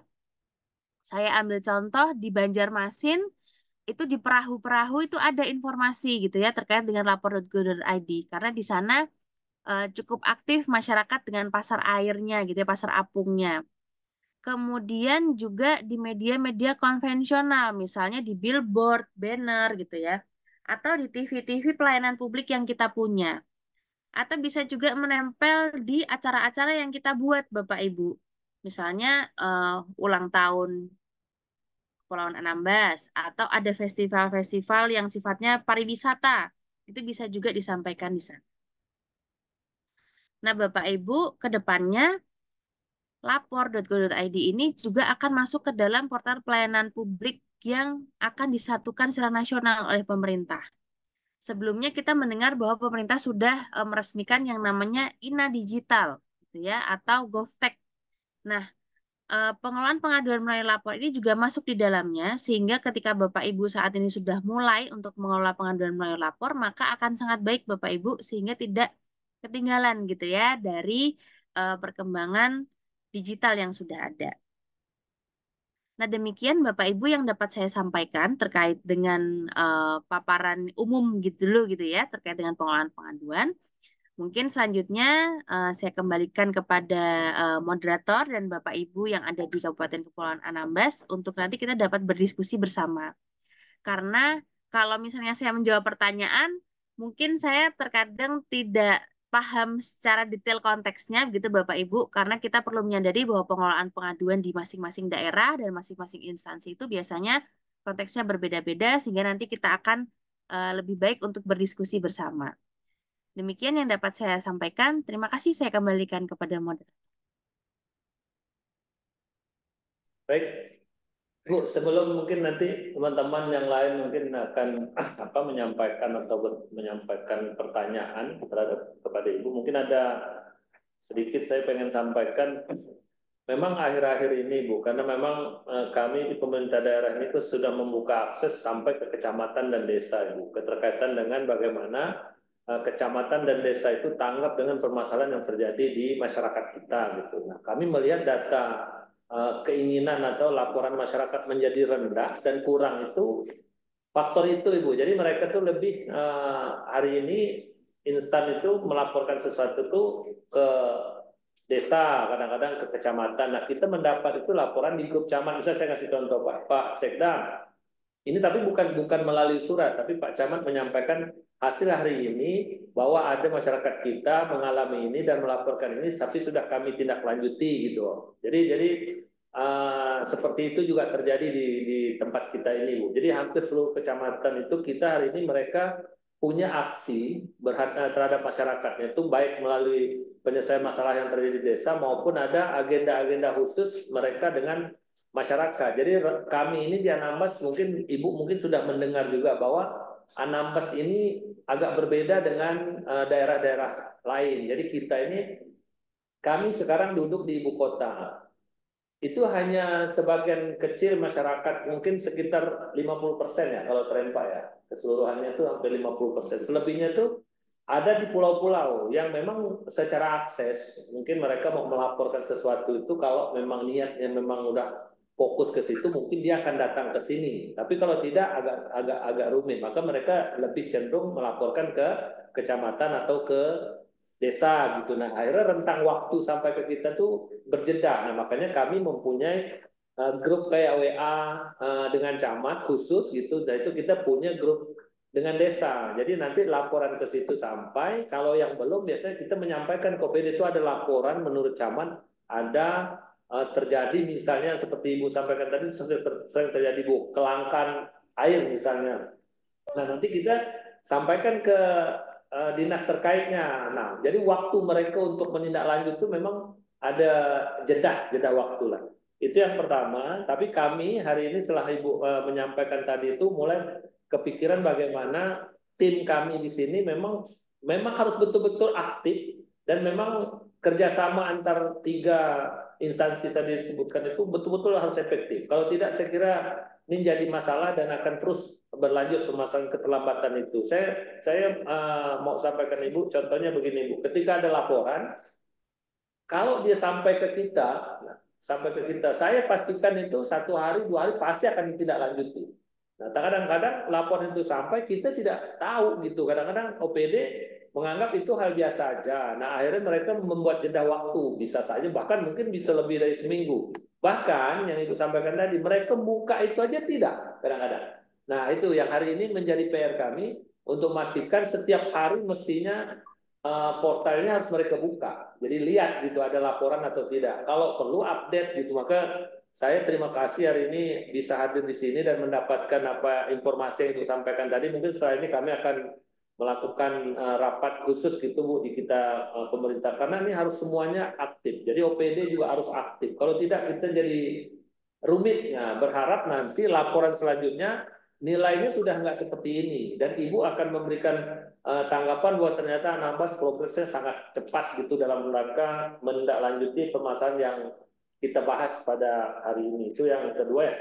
Yang ketiga, masyarakat kita hari ini kan disuguhkan dengan informasi-informasi terhadap instansi-instansi, misalnya termasuk kayak ombudsman, teman-teman kepolisian, kejaksaan, dan hampir seluruh itu kan sekarang punya wadah juga Ibu. Mereka menyampaikan kalau ada masalah, ini nomornya. Itu liar, banyak itu masyarakat kita tuh ngelapor ke sana juga karena kita dapat informasi Pak Sekda ini ada nih menyampaikan ini seharusnya bukan ke kami ini ada juga gitu seperti itu ternyata informasi-informasi itu membuat masyarakat kita tertarik untuk menyampaikan ke sana. Kalau yang ombudsman kan dia jelas itu ketika laporan ke ombudsman secara bersurat ya bukan melalui portal span lapor tapi dia tuh bersurat kepada ombudsman katanya ini nanti ombudsman nyurati kita tuh bahwa ada laporan masyarakat untuk segera dijawab atau mereka datang ke tempat kita. Misalnya PU dia datang tuh, dia kayak melakukan apa? Konfirmasi lah, kayak memeriksa PU-nya apa nih apa gitu. Nanti baru dia jawab kepada yang menyampaikan laporan tersebut. Nah, kami sering mengalami hal seperti itu yang seperti saya sampaikan tadi itu bahwa masyarakat kita bisa langsung melaporkan ke instansi yang meminta laporan itu disampaikan. Nah, selanjutnya kami hari ini berharap nanti mungkin kita yang hadir ya langsung maupun yang melalui Zoom dengan informasi yang disampaikan Ibu hari ini tidak hanya tim yang bekerja dan tidak hanya OPD secara tim admin yang melaksanakan saya kira harus andil sampai ke pimpinan. Jadi akses ke pimpinan ketika laporan datang itu harus segera pimpinan mengetahui supaya ada intervensi untuk mempercepat menjawab atau menanggapi laporan masyarakat yang sampai di pemerintah daerah. Nah, saya kira menjamin bahwa setelah ini akan menjadi lebih baik, saya kira tidak seperti itu. Tapi kami akan melakukan yang terbaik dan mudah-mudahan nanti ketemu lagi dengan Ibu, tidak lagi kekurangan yang dibahas, tapi kelebihan yang kami bisa suguhkan kepada Ibu. Insya Allah kami akan coba untuk melakukan mengawal ini, kami kemarin berpikir bahwa span lapor ini orang berminat lapor, oke, kita tanggapi, tak perlulah kita sibuk-sibuk suruh masyarakat, ayo cepat kalau ada lapor ada hal yang perlu disampaikan ini melalui jalur. Ternyata memang harus ada kerjasama yang baik antara masyarakat dengan pemerintah hari ini supaya apa yang kita lakukan ini pelayanan publik tentang laporan-laporan masyarakat itu bisa berjalan dengan baik, efektif, dan segera mungkin bisa kita tidak lanjuti dan membuat kepuasan terhadap masyarakat kita. Saya kira itu mungkin sebagai tambahan dan sebagai penyemangat buat teman-teman semua ya. Saya kira hal baik ya harus kita tidak lanjuti dengan baik juga. Saya kira itu mungkin Pak Yohan. Terima kasih Ibu Sylvia atas apa yang tadi disampaikan. Saja mungkin Pak Yohan, silakan. Baik, terima kasih Pak Sekda atas arahannya. Mungkin dari Bu Sylvia ada mau memberi tanggapan sedikit terkait dengan apa yang disampaikan oleh Pak Sekda, atau mau kita langsung lanjut ke sesi tanya jawab? Silakan Iya, Ibu. terima kasih Pak Yohan. Terima kasih Pak Sekda. Ini menarik sekali buat saya sih Pak, terkait dengan apa yang disampaikan oleh Bapak tadi. Mungkin dari yang Bapak sampaikan tadi ada beberapa hal yang saya garis bawahi dan juga nanti bisa menjadi penyemangat juga buat kita semua Pak terkait dengan pengelolaan pengaduan ini.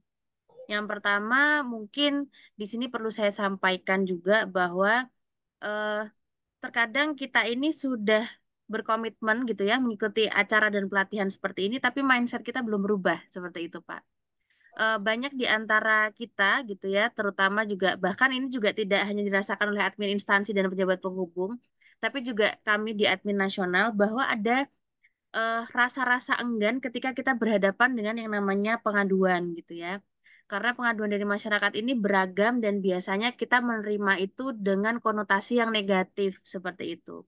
Sementara kita dari sisi pemerintah ini saat ini dituntut untuk ayo mengajak masyarakat berkolaborasi gitu ya. Bahkan bersama-sama dengan masyarakat untuk menciptakan itu tadi yang namanya pelayanan publik gitu. Nah, di sini kami memberikan semangat gitu ya kepada Bapak Ibu admin instansi dan pejabat penghubung bahwa perubahan mindset ini memang tidak mudah Bapak Ibu gitu ya. Satu, kita harus mengubah mindset kita sendiri, kedua kita harus mengubah mindset masyarakat seperti itu. Istilah pengaduan ini pun kalau kita rasa-rasakan gitu ya, pengaduan, pelaporan, ini kok di dalam pikiran kita tuh halnya yang negatif-negatif seperti itu ya. Padahal sebetulnya hal ini justru yang kita butuhkan, seperti layaknya kalau kita sakit, kita nih dipaksa minum obat yang pahit gitu ya, untuk bisa sembuh. Seperti itu Bapak Ibu. Nah, di sini kalau kita sudah ada sedikit perubahan gitu ya, di mindset kita terkait dengan pengaduan, bahwa ini pengaduan ini sesuatu yang kita butuhkan, dapat kita perkuat juga dengan adanya komitmen pengelolaan pengaduan ini. Betul sekali Pak, tadi yang Bapak sampaikan bahwa ketika kita berbicara soal pengelolaan pengaduan melalui lapor, ini sifatnya kan berjenjang gitu ya. Berjenjang antar instansi gitu ya. Kalau yang aktif untuk membuka, yang aktif untuk berubah hanya di admin instansi saja, ini pengaduannya juga tidak akan selesai Bapak Ibu. Maka dari itu bersama-sama nih kita harus, kalau kita memang sudah berkomitmen mengelola pengaduan, ya ayo bersama-sama kita setiap hari mengecek gitu ya. Pengaduan dari mana saja yang datang. Kalau misalnya nih tadi ada dari instansi-instansi untuk eh, kepolisian misalnya gitu ya, membuka saluran pengaduan melalui telepon gitu ya. Nah, kita juga bisa catatkan di lapor.go.id ini. Seringkali Bapak Ibu ketika kita mendengarkan bahwa di instansi tertentu itu menerima pengaduan, kita harus cross check lebih dalam. Apakah pengaduan yang disampaikan pada instansi tersebut tercatat atau tidak? Dipastikan selesai atau tidak? Gitu ya. Sementara kalau pengelolaan pengaduan yang sudah pasti selesai itu ya, yang kita kenal itu biasanya di ombudsman. Tapi caranya adalah bersurat, di mana kalau bersurat itu ada birokrasi yang panjang begitu ya, yang harus dilewati seperti itu, sehingga pengaduannya juga akan semakin lama. Nah, di sini kami mengajak Bapak Ibu untuk bersama-sama kita memanfaatkan fasilitas digital nih yang kita punya. Dari laptop kita, dari tablet kita, dari handphone kita gitu ya, untuk setiap hari itu mengecek pengaduan itu datangnya dari mana saja. bisa dari sosial media, bisa dari telepon gitu ya, dan dari saluran-saluran yang lain, tapi kita jadikan satu nih datanya di lapor.go.id ini gitu ya. Jadi kita bersama-sama manfaatkan ini gitu. Kemudian kita harus memiliki mindset juga bahwa ketika ada pengaduan yang masuk gitu ya Bapak Ibu, kita harus pastikan satu ini tertangani oleh pihak-pihak yang berwenang. Kedua, ini harus betul-betul selesai begitu ya Bapak Ibu, sehingga ini tidak menjadi pengaduan yang nyangkut di mana yang kita tidak tahu nyangkutnya kemana seperti itu. Nah, mungkin eh, saya juga bisa sampaikan Bapak Ibu, yang menarik adalah terkait dengan analogi main bola nih sebetulnya Bapak Ibu di dalam pengelolaan pengaduan ini. Jadi kita anggap ya Bapak Ibu, kita umpamakan pengaduan itu adalah bola gitu ya Bapak Ibu. Nah, tujuan kita itu dalam menciptakan pelayanan publik ini layaknya kita bermain bola gitu ya. Asik kan kalau kita main futsal gitu ya, kita eh, bisa apa ya, saling oper bola gitu ya dengan masyarakat seperti itu. Dengan teman kita itu kan asik sekali gitu. Nah, jadi kita umpamakan pengaduan ini bola. Nah, bayangkan Bapak Ibu, kalau kita mau main bola, artinya kita harus siap. Siap untuk menerima bola itu gitu ya. Siap untuk melemparkan bola itu lagi. Itu kan kita harus siap. Kita harus punya kesiapan di situ. Nah, bisa dibayangkan Bapak Ibu, kalau misalnya kita lagi main futsal gitu ya, kita anggap nih pemerintahan kita ini seperti permainan futsal gitu ya. Kita lagi main futsal, kemudian ada bola yang dilemparkan ke kita, yang ditendang ke kita, kemudian kita nggak siap gitu ya. Kalau ketika kita ditendangkan bola seperti itu nggak siap, mungkin bisa kena tangan, bisa kena kaki, dan rasanya sakit ya Bapak Ibu gitu. Jadi permainan tidak asik lagi gitu, karena kita udah kesakitan duluan nih kena bola gitu. Nah, kalau kita dapat mengelola pengaduan dengan baik, ya kita bisa tuh main lempar tangkap bola, bisa saling bermain dalam game futsal ini bersama-sama dengan mengasyikkan. Sehingga kita nanti memperoleh yang namanya kesenangan bersama, yaitu pelayanan publik itu tadi yang baik seperti itu. Nah, kalau misalnya kita mau berbicara terkait dengan kemajuan teknologi saat ini di masa digital seperti saat ini, kita itu ibaratkan bolanya itu, kalau udah disampaikan di media sosial ya Bapak Ibu, bola itu disiram bensin dan dibakar gitu ya. Bisa dibayangkan tuh bola yang disiram bensin dan dibakar. Kalau kita tidak siap-siap punya pemadamnya, bisa-bisa bukan cuma kita yang terbakar, tapi mungkin teman-teman kita, lapangan kita juga terbakar gitu ya Bapak Ibu. Nah, pengelolaan pengaduan ini sebetulnya hampir sama seperti itu. Kalau ketika kita berbicara mengenai pengaduan, ya kita harus siap dulu gitu untuk melakukan lempar tangkap itu tadi, untuk bermain dari dalam games itu supaya nanti kita bisa memperoleh kesenangan bersama, yaitu pelayanan publik yang prima itu tadi. Tapi kalau kita membiarkan bola ini liar, bahkan sampai tadi disiram bensin, dibakar gitu. Jangan-jangan nanti yang mendapatkan citra buruk gitu ya, yang kebakar itu bukan cuma kita, tapi juga kualitas pemerintahan kita, kualitas kantor kita, sehingga masyarakat tidak lagi percaya dengan kita gitu. Nah, dengan adanya analogi ini, kami harapkan kita juga bisa bersama-sama Bapak Ibu menyadari bahwa oh, pengaduan ini seperti eh, bukan hal yang harus dihindari gitu. Justru harus kita manage bersama gitu ya Bapak Ibu. Karena kalau kita menghindari bola terus ya kapan mainnya gitu kan ya Bapak Ibu. Kapan bisa menciptakan kesenangan bersama gitu. Bagaimanapun juga kalau di dalam satu games gitu ya, satu permainan sepak bola atau futsal, kita kan harus bersama-sama nih untuk memanage bola ini. Kalau bisa kita mencapai goals yang sama. Kira-kira seperti itu Bapak Ibu analogi yang dapat saya sampaikan. Nah, mungkin selanjutnya saya kembalikan kepada Pak Yohan untuk dibuka sesi tanya jawab, Pak. Terima kasih. Baik, terima kasih Ibu Sylvia, penjelasannya sangat jelas sekali, sangat detail sekali. Nah, jadi di sini kita buka sesi tanya jawab ya Bu ya. Mungkin barangkali dari Bapak Ibu para peserta Zoom hari ini ada yang ingin dipertanyakan, mungkin kita buka untuk 3 penanya. Silakan, raise hand mungkin bisa. Izin Pak, dari Siantan Timur. Baik Pak, silakan. Baik, Assalamualaikum warahmatullahi wabarakatuh. Yang terhormat Bapak Sekda, yang terhormat Kabak Organisasi, yang terhormat Ibu Sylvia Dias dari Kementerian Menpan-RB. Sebelumnya kenalkan, saya dari Siantan Timur, Amrul Hamid, ingin mempertanyakan dalam layanan aspirasi pengaduan online rakyat atau SPAN lapor ini suatu sistem yang sangat bagus dalam hal untuk memperbaiki kinerja atau sistem pemerintahan yang baik, bagaimana yang diidamkan oleh Bapak Presiden Jokowi. Namun di sini saya tertarik tadi Bu, yang disampaikan Ibu tadi, apabila sudah masuk di sistem laporan tadi, baik dari rakyat ataupun dari individu tertentu, apabila ditemukan suatu masalah, ternyata dimediasi, kita anggap untuk dispensasi dari pengaduan itu tetap berjalan. Bagaimana jika pada sistem SPAN lapor, objek dalam masalah yang dilaporkan terproses, Bu?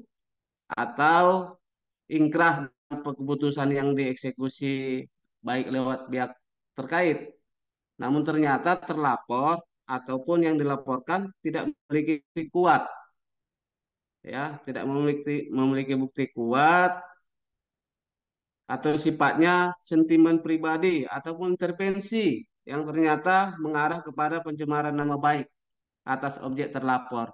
Mungkin itu aja, Bu, yang ingin saya sampaikan. Terima kasih. Assalamualaikum warahmatullahi wabarakatuh. Baik, terima kasih Bapak atas pertanyaannya. Mungkin pertanyaannya sudah cukup jelas ya, Bu Sylvia ya.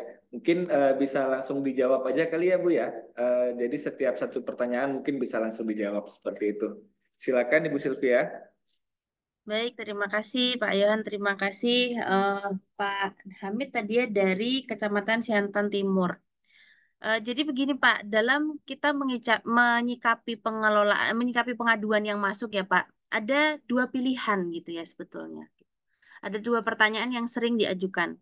Apakah pengaduan itu harus diberikan respon? Itu harus seperti itu. Tapi apakah pengaduan itu harus ditindaklanjuti? Jawabannya sayang sekali tidak harus untuk ditindaklanjuti. Tapi ketika pengaduan tidak harus untuk ditindaklanjuti, itu ada syaratnya. Begitu pula dengan pengaduan yang harus ditindaklanjuti. Jadi saya ulangi lagi ya Pak tadi, ketika ada pengaduan masuk, apakah harus diberikan respon? Harus. Pengaduan itu bentuknya apapun tuh harus diberikan respon Bapak Ibu. Minimal ucapan terima kasih kepada pelapor, sudah berani melaporkan, sudah mau meluangkan waktu untuk melaporkan. Tapi kalau diberikan pertanyaan kedua, apakah harus ditindaklanjuti atau tidak? Kita lihat dulu pengaduannya. Nah, Bapak Ibu, sebuah pengaduan yang dapat ditindaklanjuti itu minimal setidak-tidaknya harus memiliki kronologi yang jelas dan benar seperti itu. Perkara terkait dengan identitas pelapor, kemudian juga yang dilaporkan, itu kita netral, kita kesampingkan terlebih dahulu. Yang penting ini kronologinya jelas, tempatnya ada di mana, permasalahannya seperti apa. Ini adalah laporan-laporan yang dapat kita verifikasi atau dapat kita cek, dapat kita tindak lanjuti minimal di tahap 1, di tahap verifikasi itu tadi, gitu ya. Namun kalau misalnya Bapak Ibu sudah menemukan, oh ternyata pengaduan ini sentimen pribadi Mbak, karena ini tidak berkaitan dengan kinerja kita di pihak pemerintah. Atau pengaduan ini ternyata data dukungnya mengada-ada. Kita sudah cek di lapangan ternyata tidak ada kok seperti ini gitu. Nah, di dalam sistem lapor.go.id ini kita punya yang namanya fitur arsip Bapak Ibu. Jadi di dalam arsip itu pilihannya ada banyak sekali. Sebuah laporan itu tidak perlu kita tindak lanjuti. Yang pertama yang paling sering adalah laporannya itu berisi dengan caci maki, ancaman, sara, dan pornografi. Gitu ya. Nanti kalau Bapak Ibu klik diarsipkan itu sudah ada pilihannya. Nanti tinggal dipilih saja. Kemudian data dukungnya berkualitas buruk. Kemudian juga bisa saja masukannya terlalu umum karena kita tidak bisa membaca kronologinya seperti apa. atau berdasarkan media sosial. Nah, pelaporan itu sebaiknya si pelapornya itu adalah pihak subjeknya, pihak pertama, bukan dia membantu kawannya untuk melapor, gitu ya, supaya kita dapat menanyai kronologinya dengan lebih jelas. Jadi memang pelaporan di lapor di Go.id kalau berdasarkan media sosial itu memang harus diarsipkan. Kemudian juga kalau laporannya itu berulang, jadi misalnya ada laporan yang di copy paste berulang terus itu juga bisa diarsipkan. Dan tentu saja laporan-laporan yang tidak dapat dimengerti dan tidak relevan itu bisa diarsipkan Bapak Ibu. Dengan demikian, eh, mungkin sudah terjawab ya Bapak Ibu. Kalau misalnya buktinya tidak kuat, nanti bisa diklik yang bukti dukung berkualitas buruk seperti itu.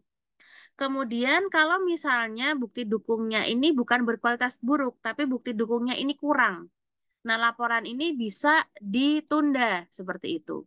Untuk si pelapornya dapat melengkapi laporannya terlebih dahulu dengan bukti dukung yang lain seperti itu.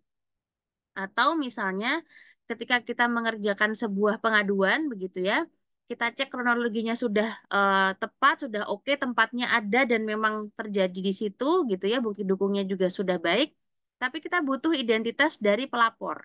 Nah, kita bisa menanyakan identitas pelapor itu di kolom tindak lanjut kalau memang belum ada identitasnya. Tapi kalau misalnya pelapornya tidak mau memberikan eh, identitasnya gitu ya, kita bisa arahkan pelapor untuk silahkan memberikan identitas di saluran-saluran komunikasi yang lebih pribadi, misalnya melalui WhatsApp atau email. Tapi kalau misalnya tidak diberikan juga, Pak, identitasnya ini, maka laporannya ini kan jadi tidak lengkap dan tidak dapat ditindaklanjuti. Sehingga nanti laporannya ini bisa tertutup oleh sistem secara otomatis dalam waktu 10 hari. Seperti itu. Jadi karena ini semuanya sudah tersistem, Bapak Ibu, sehingga laporan ini juga bisa tertutup otomatis dan juga bisa kita mintakan untuk ditutup kalau memang laporannya ini tidak dapat kita tindaklanjuti dengan lebih dalam lagi. Seperti itu kira-kira Bapak Ibu. Terima kasih. Baik, terima kasih Ibu Sylvia atas penjelasan dan jawabannya.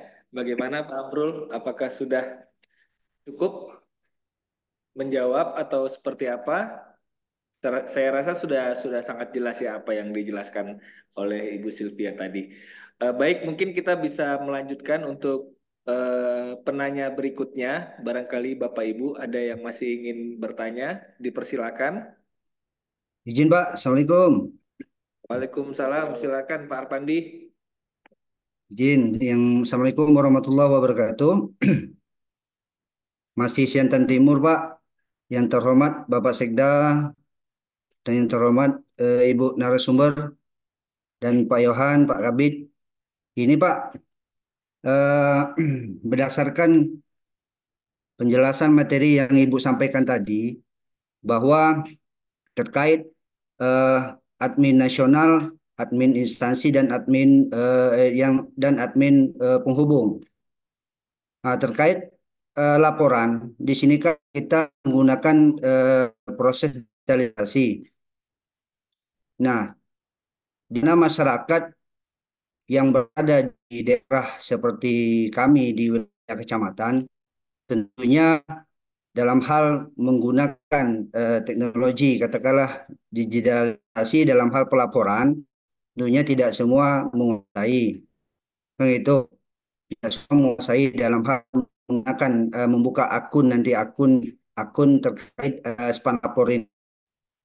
Nah, itu juga menjadi kendala bagi masyarakat. Nah, jika memang nanti mereka langsung melaporkan katakanlah langsung kepada penghubung, itu Pak, jika langsung melaporkan kepada admin penghubung, kalau saya lihat daripada rentetan dari materi tadi, itu ketika nanti dibuka, dilaporkan melalui digitalisasi, tentu kan sampai dulu di admin nasional. Nasional kan nanti memverifikasi turunannya ke admin kemudian dihubungkan pada admin penghubung. Yang jadi masalahnya sekarang, Bu, menurut kacamata saya, di daerah wilayah kepulauan kecamatan, ini tentunya dari segi sinyal ya. Sinyal tidak semua 24 jam, Bu.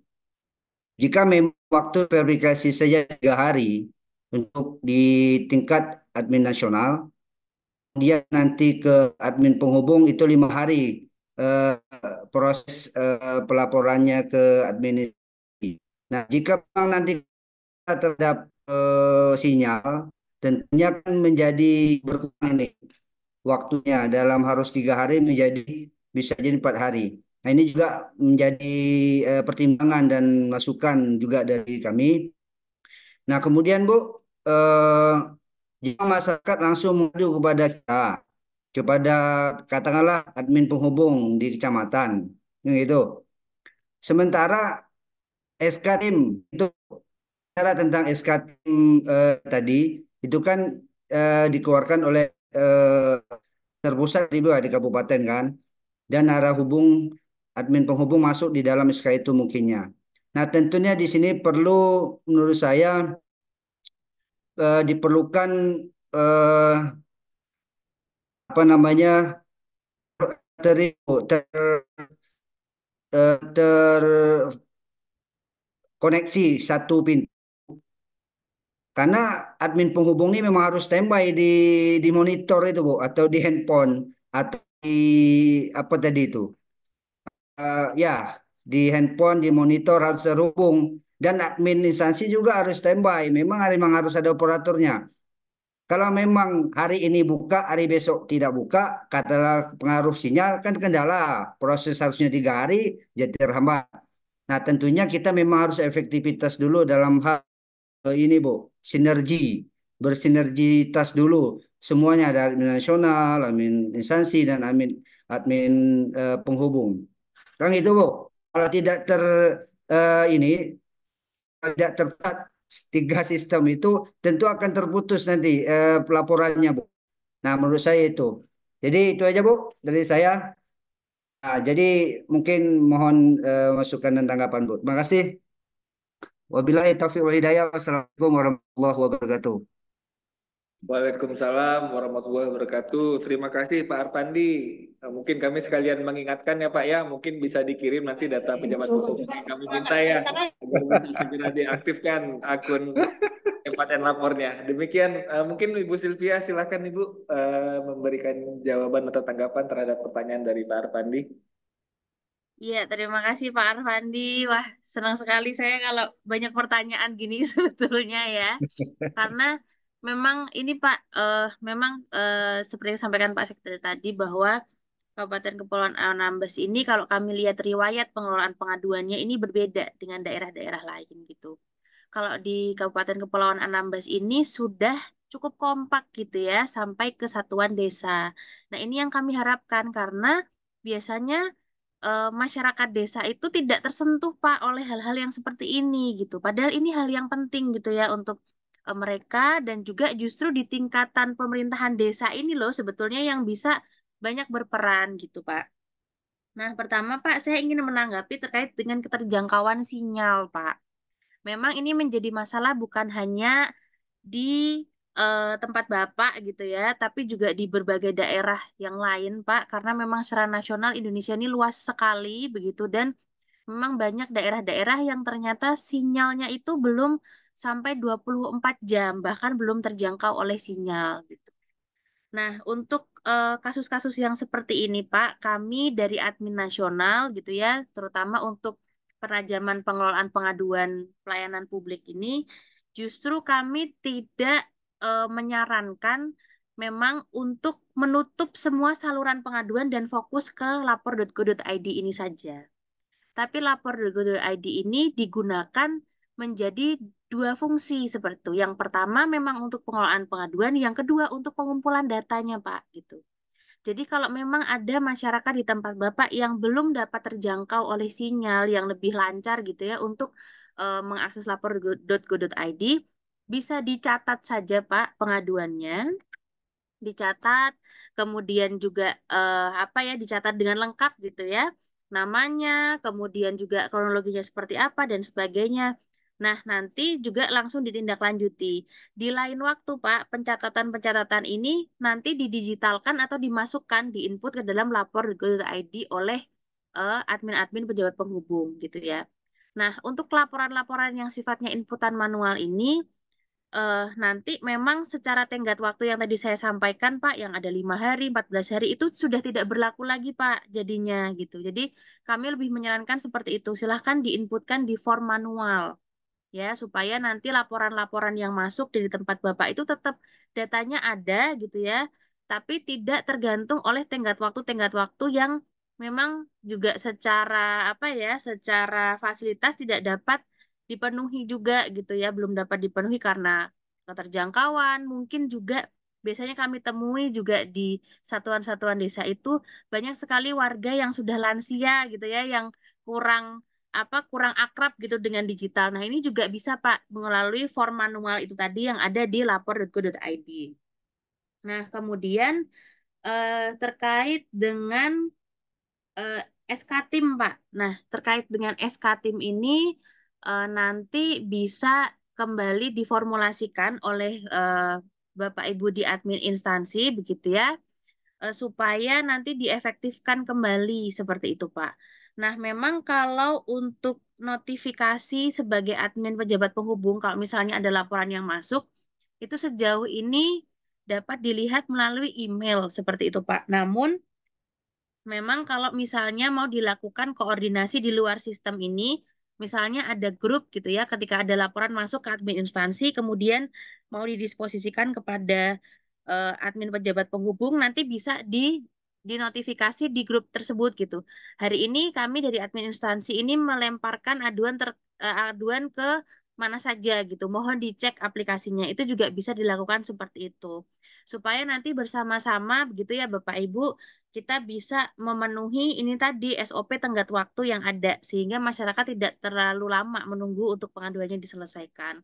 Namun kami juga sangat menyarankan bahwa ketika sudah masuk menjadi dalam SK-Tim gitu ya, setiap hari admin pejabat penghubung itu harus mengecek gitu minimal misalnya di sore hari begitu Pak, di sore hari misalnya di jam 3 gitu ya atau jam 4 gitu sebelum selesai eh, kita jam kerja gitu dicek oh ada pengaduan atau tidak ada pengaduan seperti itu. Kalau misalnya ada pengaduan tindak lanjutnya mau dikoordinasikan dengan siapa atau dilemparkan kepada siapa seperti itu. Dan tidak perlu khawatir Bapak Ibu bahwa kalau untuk tenggat waktu di lapor.go.id ini adalah satuan hari kerja gitu ya. Artinya Sabtu dan Minggu itu tidak terhitung Bapak Ibu gitu ya. Jadi tenggat waktunya ini akan mati gitu ya. Jadi misalnya kalau ada aduan masuk itu hari Jumat begitu ya. Nah, nanti hari pertamanya, batas hari pertama untuk ditindaklanjuti itu adalah di hari Seninnya, bukan di hari Sabtunya. Seperti itu Bapak Ibu. Karena di Sabtu Minggu kan memang kinerja pemerintahan ini libur begitu ya, seperti itu. Tapi memang kalau di hari kerjanya, di hari Senin sampai Jumat, itu sistem kami itu aktif 24 jam gitu. Jadi kalau ada masyarakat mau melapor jam 12 malam pun di dalam sistem akan masuk gitu ya. Sabtu Minggu pun juga akan masuk sebetulnya Bapak Ibu, tapi eh, untuk apa namanya untuk pengelolaannya itu akan berhenti gitu di situ di Sabtu dan Minggu. Seperti itu Bapak Ibu yang dapat saya sampaikan terkait dengan SK-Tim nanti bisa dikoordinasikan lagi dengan admin instansi supaya nanti bisa disepakati Bapak Ibu kira-kira koordinasi seperti apa yang tepat gitu ya untuk nanti bersama-sama dapat mengecek setiap harinya pengaduan yang masuk. Terima kasih Pak atas pertanyaannya. Baik, terima kasih Ibu Sylvia atas penjelasannya. Ini masih ada pertanyaan Bu dari Desa Bayat. Bapak, silakan Bapak. Baik, Assalamualaikum warahmatullahi wabarakatuh. Pak Sekda yang saya hormati, moderator yang saya hormati, kemudian Bu Sepia Dias dari Kementerian Pan-RB yang saya hormati. Sebelumnya perkenalkan saya dari Kepala Desa Bayat. Kit yang ingin saya tanyakan Bu Selvi terkait dengan span lapor ini sesuai dengan dasar hukumnya yang sudah kita lihat bersama-sama tadi, di sini kan ada tata cara pengaduan di span lapor, Bu. Nah, jika di dalam pengaduan yang disampaikan oleh pelapor terdapat unsur yang pertama itu ada unsur entah mungkin ada unsur kebencian, ada unsur sara, kemudian ada caci maki yang disampaikan oleh pelapor terhadap admin span lapor ini, Bu.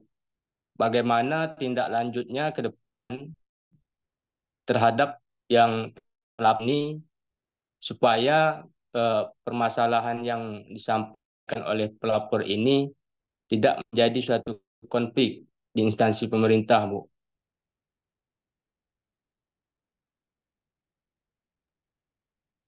Baik, terima Mungkin kasih itu saja, Bapak. Bu, yang dapat saya sampaikan.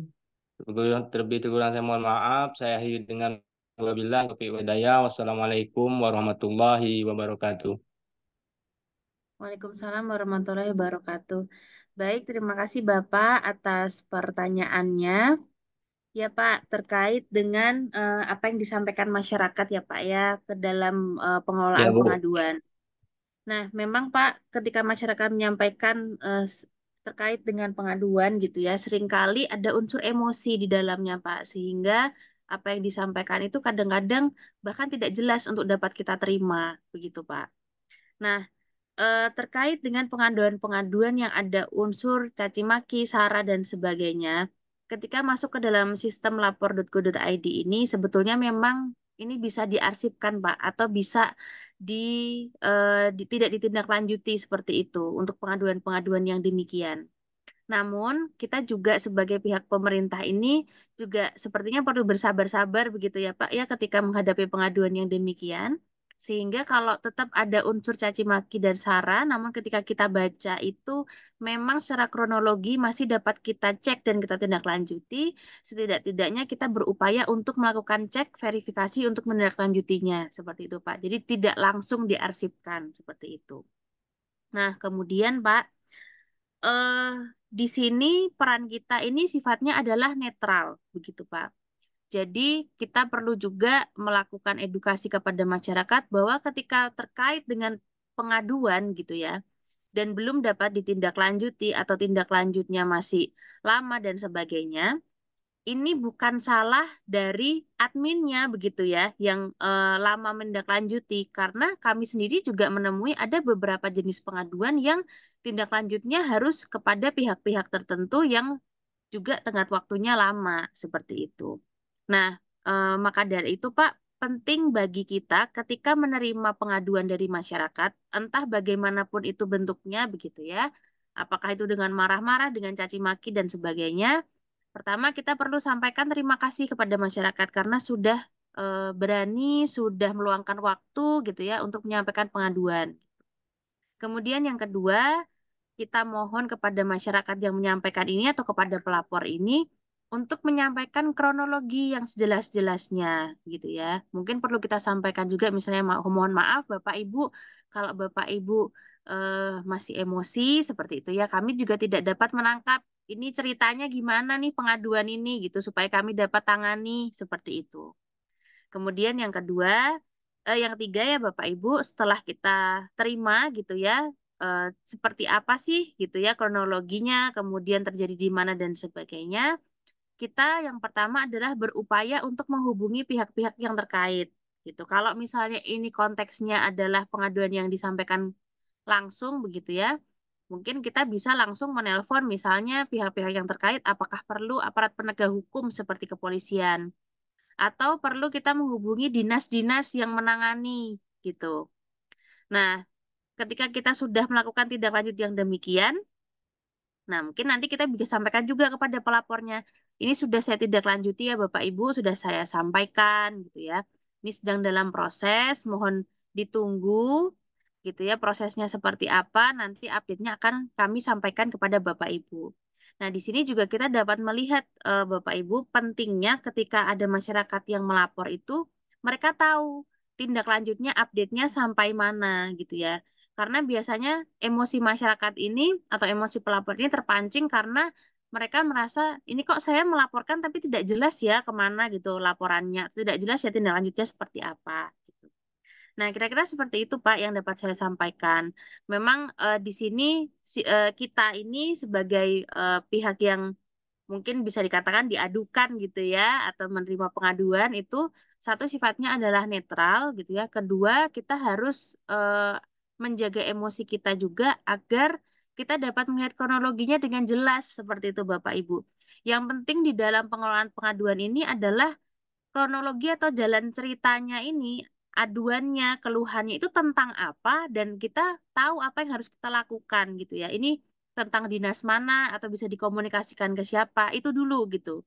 Terkait dengan nanti apa namanya masyarakat menyampaikan dengan emosi dan sebagainya, ya ini adalah faktor-faktor lain yang tadi saya sampaikan juga bahwa kita memiliki kesadaran melayani itu tadi Bapak Ibu. Kalau kita sudah memiliki kesadaran melayani ini, ya mungkin memang tingkat emosi orang berbeda-beda gitu ya Bapak Ibu, tapi insya Allah nih kalau misalnya menghadapi orang yang marah-marah gini, kita cenderung lebih sabar begitu ya Bapak Ibu dalam menghadapinya gitu.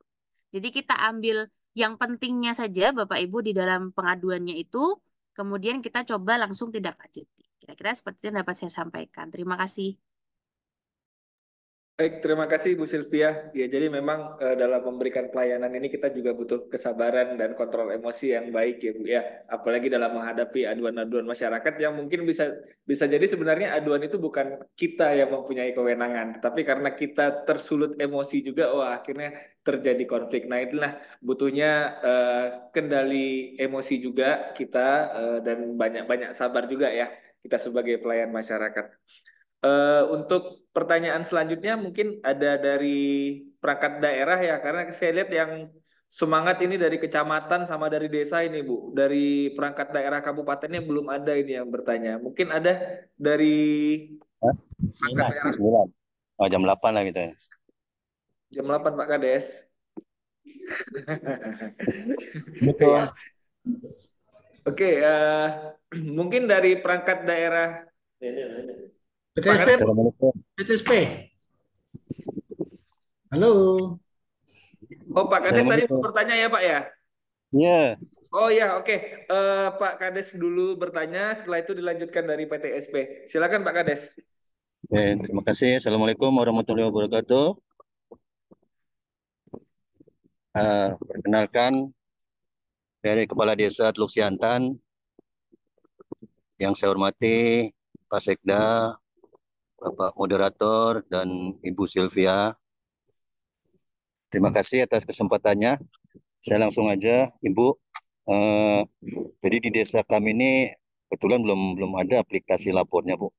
Tapi kalau masalah pengaduan-pengaduan eh, pernah ada beberapa juga pengaduan yang memang langsung diatasi oleh desa karena pengaduannya sifatnya konflik ringan lah ya. Jadi desa harus segera mengatasi tindak lanjutnya supaya masalahnya tidak berlarut-larut. Jadi beberapa pengaduan ataupun kasus memang langsung ditangani oleh desa. Jadi kita apa tidak ada, cuman pada saat itu paling diakhiri dengan surat perjanjian perdamaian ataupun surat pernyataan dari yang bersangkutan. Nah, cuman selama ini memang nggak pernah apa dibukukan gitu, nggak pernah dicatat baik secara manual maupun melalui aplikasi. Nah, jadi kami pun karena memang kami belum ada aplikasi itu. Nah, selanjutnya misalnya ada kasus-kasus seperti itu, apakah memang kronologisnya itu harus di input semua ke aplikasi itu sampai dengan penyelesaiannya karena biasanya penyelesaiannya itu melalui musyawarah gitu, musyawarah intern di desa melibatkan kadus, melibatkan Pak RT, Pak RW, BPD juga. Nah, jadi nanti disitulah desa menyelesaikan setiap pengaduan atau permasalahan yang terjadi di masyarakat. Nah, dan itu selama ini memang kita nggak ada aplikasi, jadi nggak pernah diinput di dalam aplikasi. Nah, jadi untuk selanjutnya seperti apa mohon petunjuknya Ibu. Terima kasih. Assalamualaikum warahmatullahi wabarakatuh. Waalaikumsalam warahmatullahi wabarakatuh. Terima kasih Pak Kades atas pertanyaannya.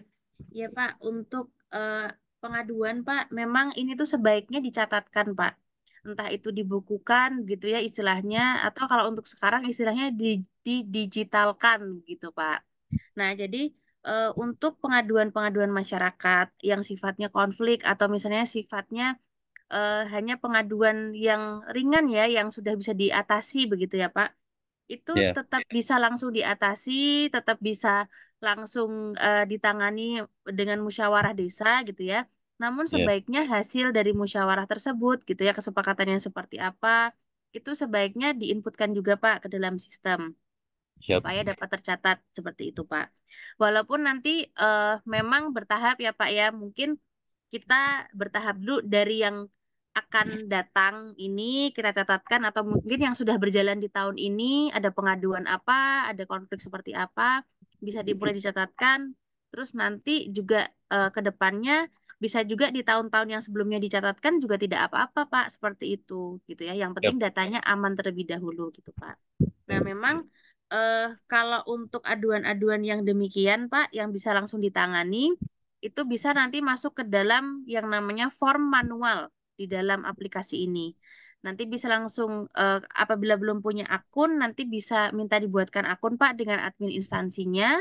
Nah, nanti setelah itu baru bisa mulai melakukan pencatatan gitu Pak. Jadi walaupun aduan-aduannya sifatnya ringan, dipersilakan saja Pak untuk dicatatkan supaya nanti ke depannya kalau kita tarik datanya gitu ya, ini siapa tahu menjadi portofolio atau contoh-contoh isu yang baik gitu untuk mungkin desa lain atau mungkin untuk penanganan konflik yang lain seperti itu Pak. Siap. Oke. Terima Makasih, Bu. kasih Pak. Iya, sama-sama Pak. Terima kasih Bu Sylvia. Nah, mungkin nanti Pak Kades bisa menghubungi Diskominfo ya Pak ya, Siap. admin instansi kita untuk aktivasi akun SP4N lapornya. Kemudian Ya, mungkin untuk perangkat daerah yang lain, barangkali ada yang mau mengupdate pejabat hubungnya, itu bisa juga nanti menghubungi admin instansi kita di Dinas Kominfo. Baik, selanjutnya mungkin dari Pak DPM PTSP mewakili Bapak Kepala Dinas. Dipersilakan Bapak. Baik, Assalamualaikum warahmatullahi wabarakatuh. Izin, Waalaikumsalam warahmatullahi wabarakatuh. izin Pak Seda, izin Pak Moderator sebagai Kaba Ortal, dan izin Bu Selvi. Kami langsung saja Pak, nama saya Nawarudin Pak ya, dari DPDPC Kabupaten Gunung Ambas. Langsung saja contoh kasus. Ada yang melapor ke kita, laporannya tidak terima. Tapi dalam proses pelaporan kita ini, yang bersangkutan juga melapor ke pihak aparat hukum. Terserahlah itu siapapun. Kemudian setelah ini pelaporan ini kita proses, namanya juga kaitan dengan perizinan ini kan banyak cabangnya Bu. Ada kabupaten kewenangan, ada konstitusi dan tetapi dalam laporan berjalan tadi, karena si pelapor juga tanpa sepengetahuan kita, dia melapor juga ke pihak penegak hukum tadi. Nah, proses di kita ini apakah dilanjutkan atau seperti apa? Mungkin itu aja. Terima kasih. Assalamualaikum warahmatullahi wabarakatuh. Waalaikumsalam warahmatullahi wabarakatuh. Iya Pak, terima kasih atas pertanyaannya Pak. Terkait dengan laporan-laporan yang berkaitan dengan aparat penegak hukum. Nah, kita juga perlu melihat nih Pak, kalau untuk laporan yang bersinggungan dengan aparat penegak hukum seperti itu, misalnya memang sudah ada dari pelaporan itu yang ditangani oleh aparat penegak hukum dan sudah ditangani dan hampir selesai gitu ya Pak misalnya. Nah, itu Bapak bisa menginputkan di kolom tindak lanjutnya bahwa permasalahan ini sudah ditangani oleh aparat penegak hukum dengan misalnya nomor laporan sekian seperti itu. Sehingga selanjutnya akan diserahkan kepada aparat penegak hukum. Namun kalau misalnya di dalam satu laporan itu biasanya kan masyarakat itu sekali melapor ada kewenangan gitu ya Pak dari aparat penegak hukum dan dari DPM PTSP. Nah, yang menjadi kewenangan dari DPM PTSP ini juga dapat diinputkan tindak lanjutnya ke dalam laporan itu Pak, sehingga laporannya tidak seolah-olah tidak ada tanggapan seperti itu, Pak. Jadi ketika misalnya memang melibatkan aparat penegak hukum juga tetap harus diinputkan, gitu ya, minimal laporan ini sudah ditindaklanjuti oleh aparat penegak hukum dan akan diselesaikan sesuai dengan kewenangan oleh aparat penegak hukum. Nah, ataupun misalnya ada yang masih dapat Bapak tangani juga dapat diinputkan di dalam tindak lanjut itu. Jadi jangan sampai laporan yang masuk ke dalam lapor.go.id ini seperti tidak diberikan tanggapan, Pak, seperti itu. Gitu. Kemudian kita juga harus mengecek juga, Pak, kalau misalnya berkaitan dengan aparat penegak hukum, aparat penegak hukum, saya ambil contoh kepolisian itu biasanya punya SOP tersendiri, terutama kalau laporannya itu berkaitan dengan hal-hal yang sifatnya kriminalitas, gitu ya, Pak. Nah, kalau sudah berkaitan dengan kriminalitas seperti ini biasanya pelapor ini tidak bisa melaporkan melalui saluran-saluran digital seperti ini, melainkan pelapor itu harus datang ke kantor polisi dan memberikan bukti-buktinya sendiri gitu ke kantor polisi, gitu, Pak. Sehingga ini juga nanti bisa disampaikan bahwa laporan ini sudah ditangani sesuai dengan SOP dari kepolisian, misal seperti itu, gitu. Jadi kita tetap harus melihat dulu, Pak, dari kronologi laporannya ini, mana yang menjadi wewenang kita dan bisa kita tindak lanjuti, ya kita tindak lanjuti. Kalau misalnya memang tidak dapat kita tindak lanjuti dan sudah menjadi kewenangan kepolisian, apalagi terkait dengan kriminalitas, maka bisa dituliskan keterangannya di situ. Dan nanti kalau pelapornya sudah tidak memberikan respon lagi, maka laporan itu akan tertutup secara otomatis, Pak, oleh sistem. Kalaupun misalnya tidak tertutup secara otomatis oleh sistem, nanti Bapak bisa memintakan untuk laporan itu ditutup begitu ya, karena sudah tidak menjadi kewenangan Bapak ataupun tidak mendapatkan tindak lanjut dari pelapor lagi. Kira-kira seperti itu, Pak. Terima kasih. Baik, terima kasih Bu Sylvia. Ini sepertinya pertanyaan-pertanyaannya ini sudah mulai mengarah ke penggunaan aplikasi ya Mbak ya. Nah, itu insya Allah besok Bapak Ibu kita akan fokus mencoba atau mensimulasikan bagaimana penggunaan aplikasi SP Paten Lapor. Nah, mungkin dulu Bapak Ibu sudah biasa juga atau sudah memahami bagaimana caranya, tetapi namanya aplikasi kan tentu ada update-update ya. Nah, mungkin ini sudah ada update terbaru. Nah, itu mudah-mudahan besok kita bisa mendapatkan penjelasan yang lebih detail terkait operasional penggunaan aplikasinya. Mungkin itu tambahan dari saya sedikit. Mungkin sudah cukup ya Bapak Ibu ya pertanyaannya dan untuk kegiatan kita hari ini, atau masih ada satu penanya lagi terakhir kita beri kesempatan? Ya, sepertinya sudah cukup Ibu Sylvia. Alhamdulillah kegiatannya sudah berjalan dan apa-apa yang disampaikan kami sangat merasakan manfaatnya.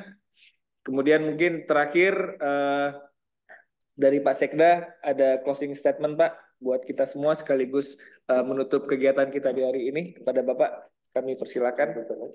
Baik, terima kasih Bu Sylvia atas apa yang sudah dibahas tadi bersama dengan kita dan termasuk memberikan pemahaman atas pertanyaan dari teman-teman dari desa tadi.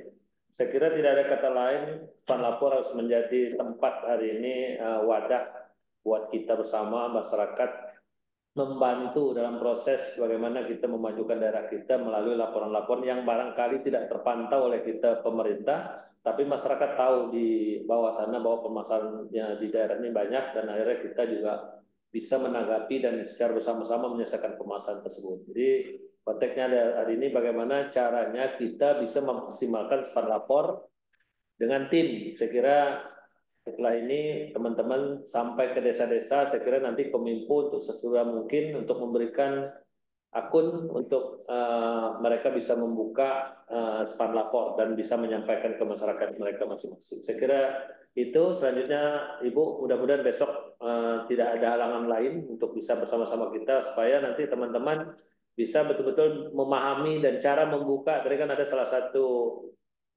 sekcam kecamatan Sandan Timur juga mempertanyakan bagaimana cara, barangkali admin tidak paham dan segala macam. Insya Allah besok akan diberikan ruang waktu untuk teman-teman mempelajari itu. Saya kira itu saja. Terima kasih. Masih bersama-sama kita mengucapkan alhamdulillah bahwa kegiatan kita hari ini dalam rangka sosialisasi kebijakan pengelolaan pengaduan masyarakat dan selanjutnya melakukan bimbingan teknis operasional aplikasi Span Lapor sudah dilaksanakan. Saya kira saya nyatakan selesai. Terima kasih. Wabillahi taufiq wal hidayah. Assalamualaikum warahmatullahi wabarakatuh. Waalaikumsalam. Waalaikumsalam warahmatullahi wabarakatuh. Terima kasih Pak Sekda, Pak Yohan, Bapak Ibu. Sampai bertemu lagi besok di BIMTEK. Nanti kita akan bahas lebih banyak di BIMTEK. Terima kasih. Terima kasih Ibu Sylvia, Bapak Ibu semuanya. Izin ya.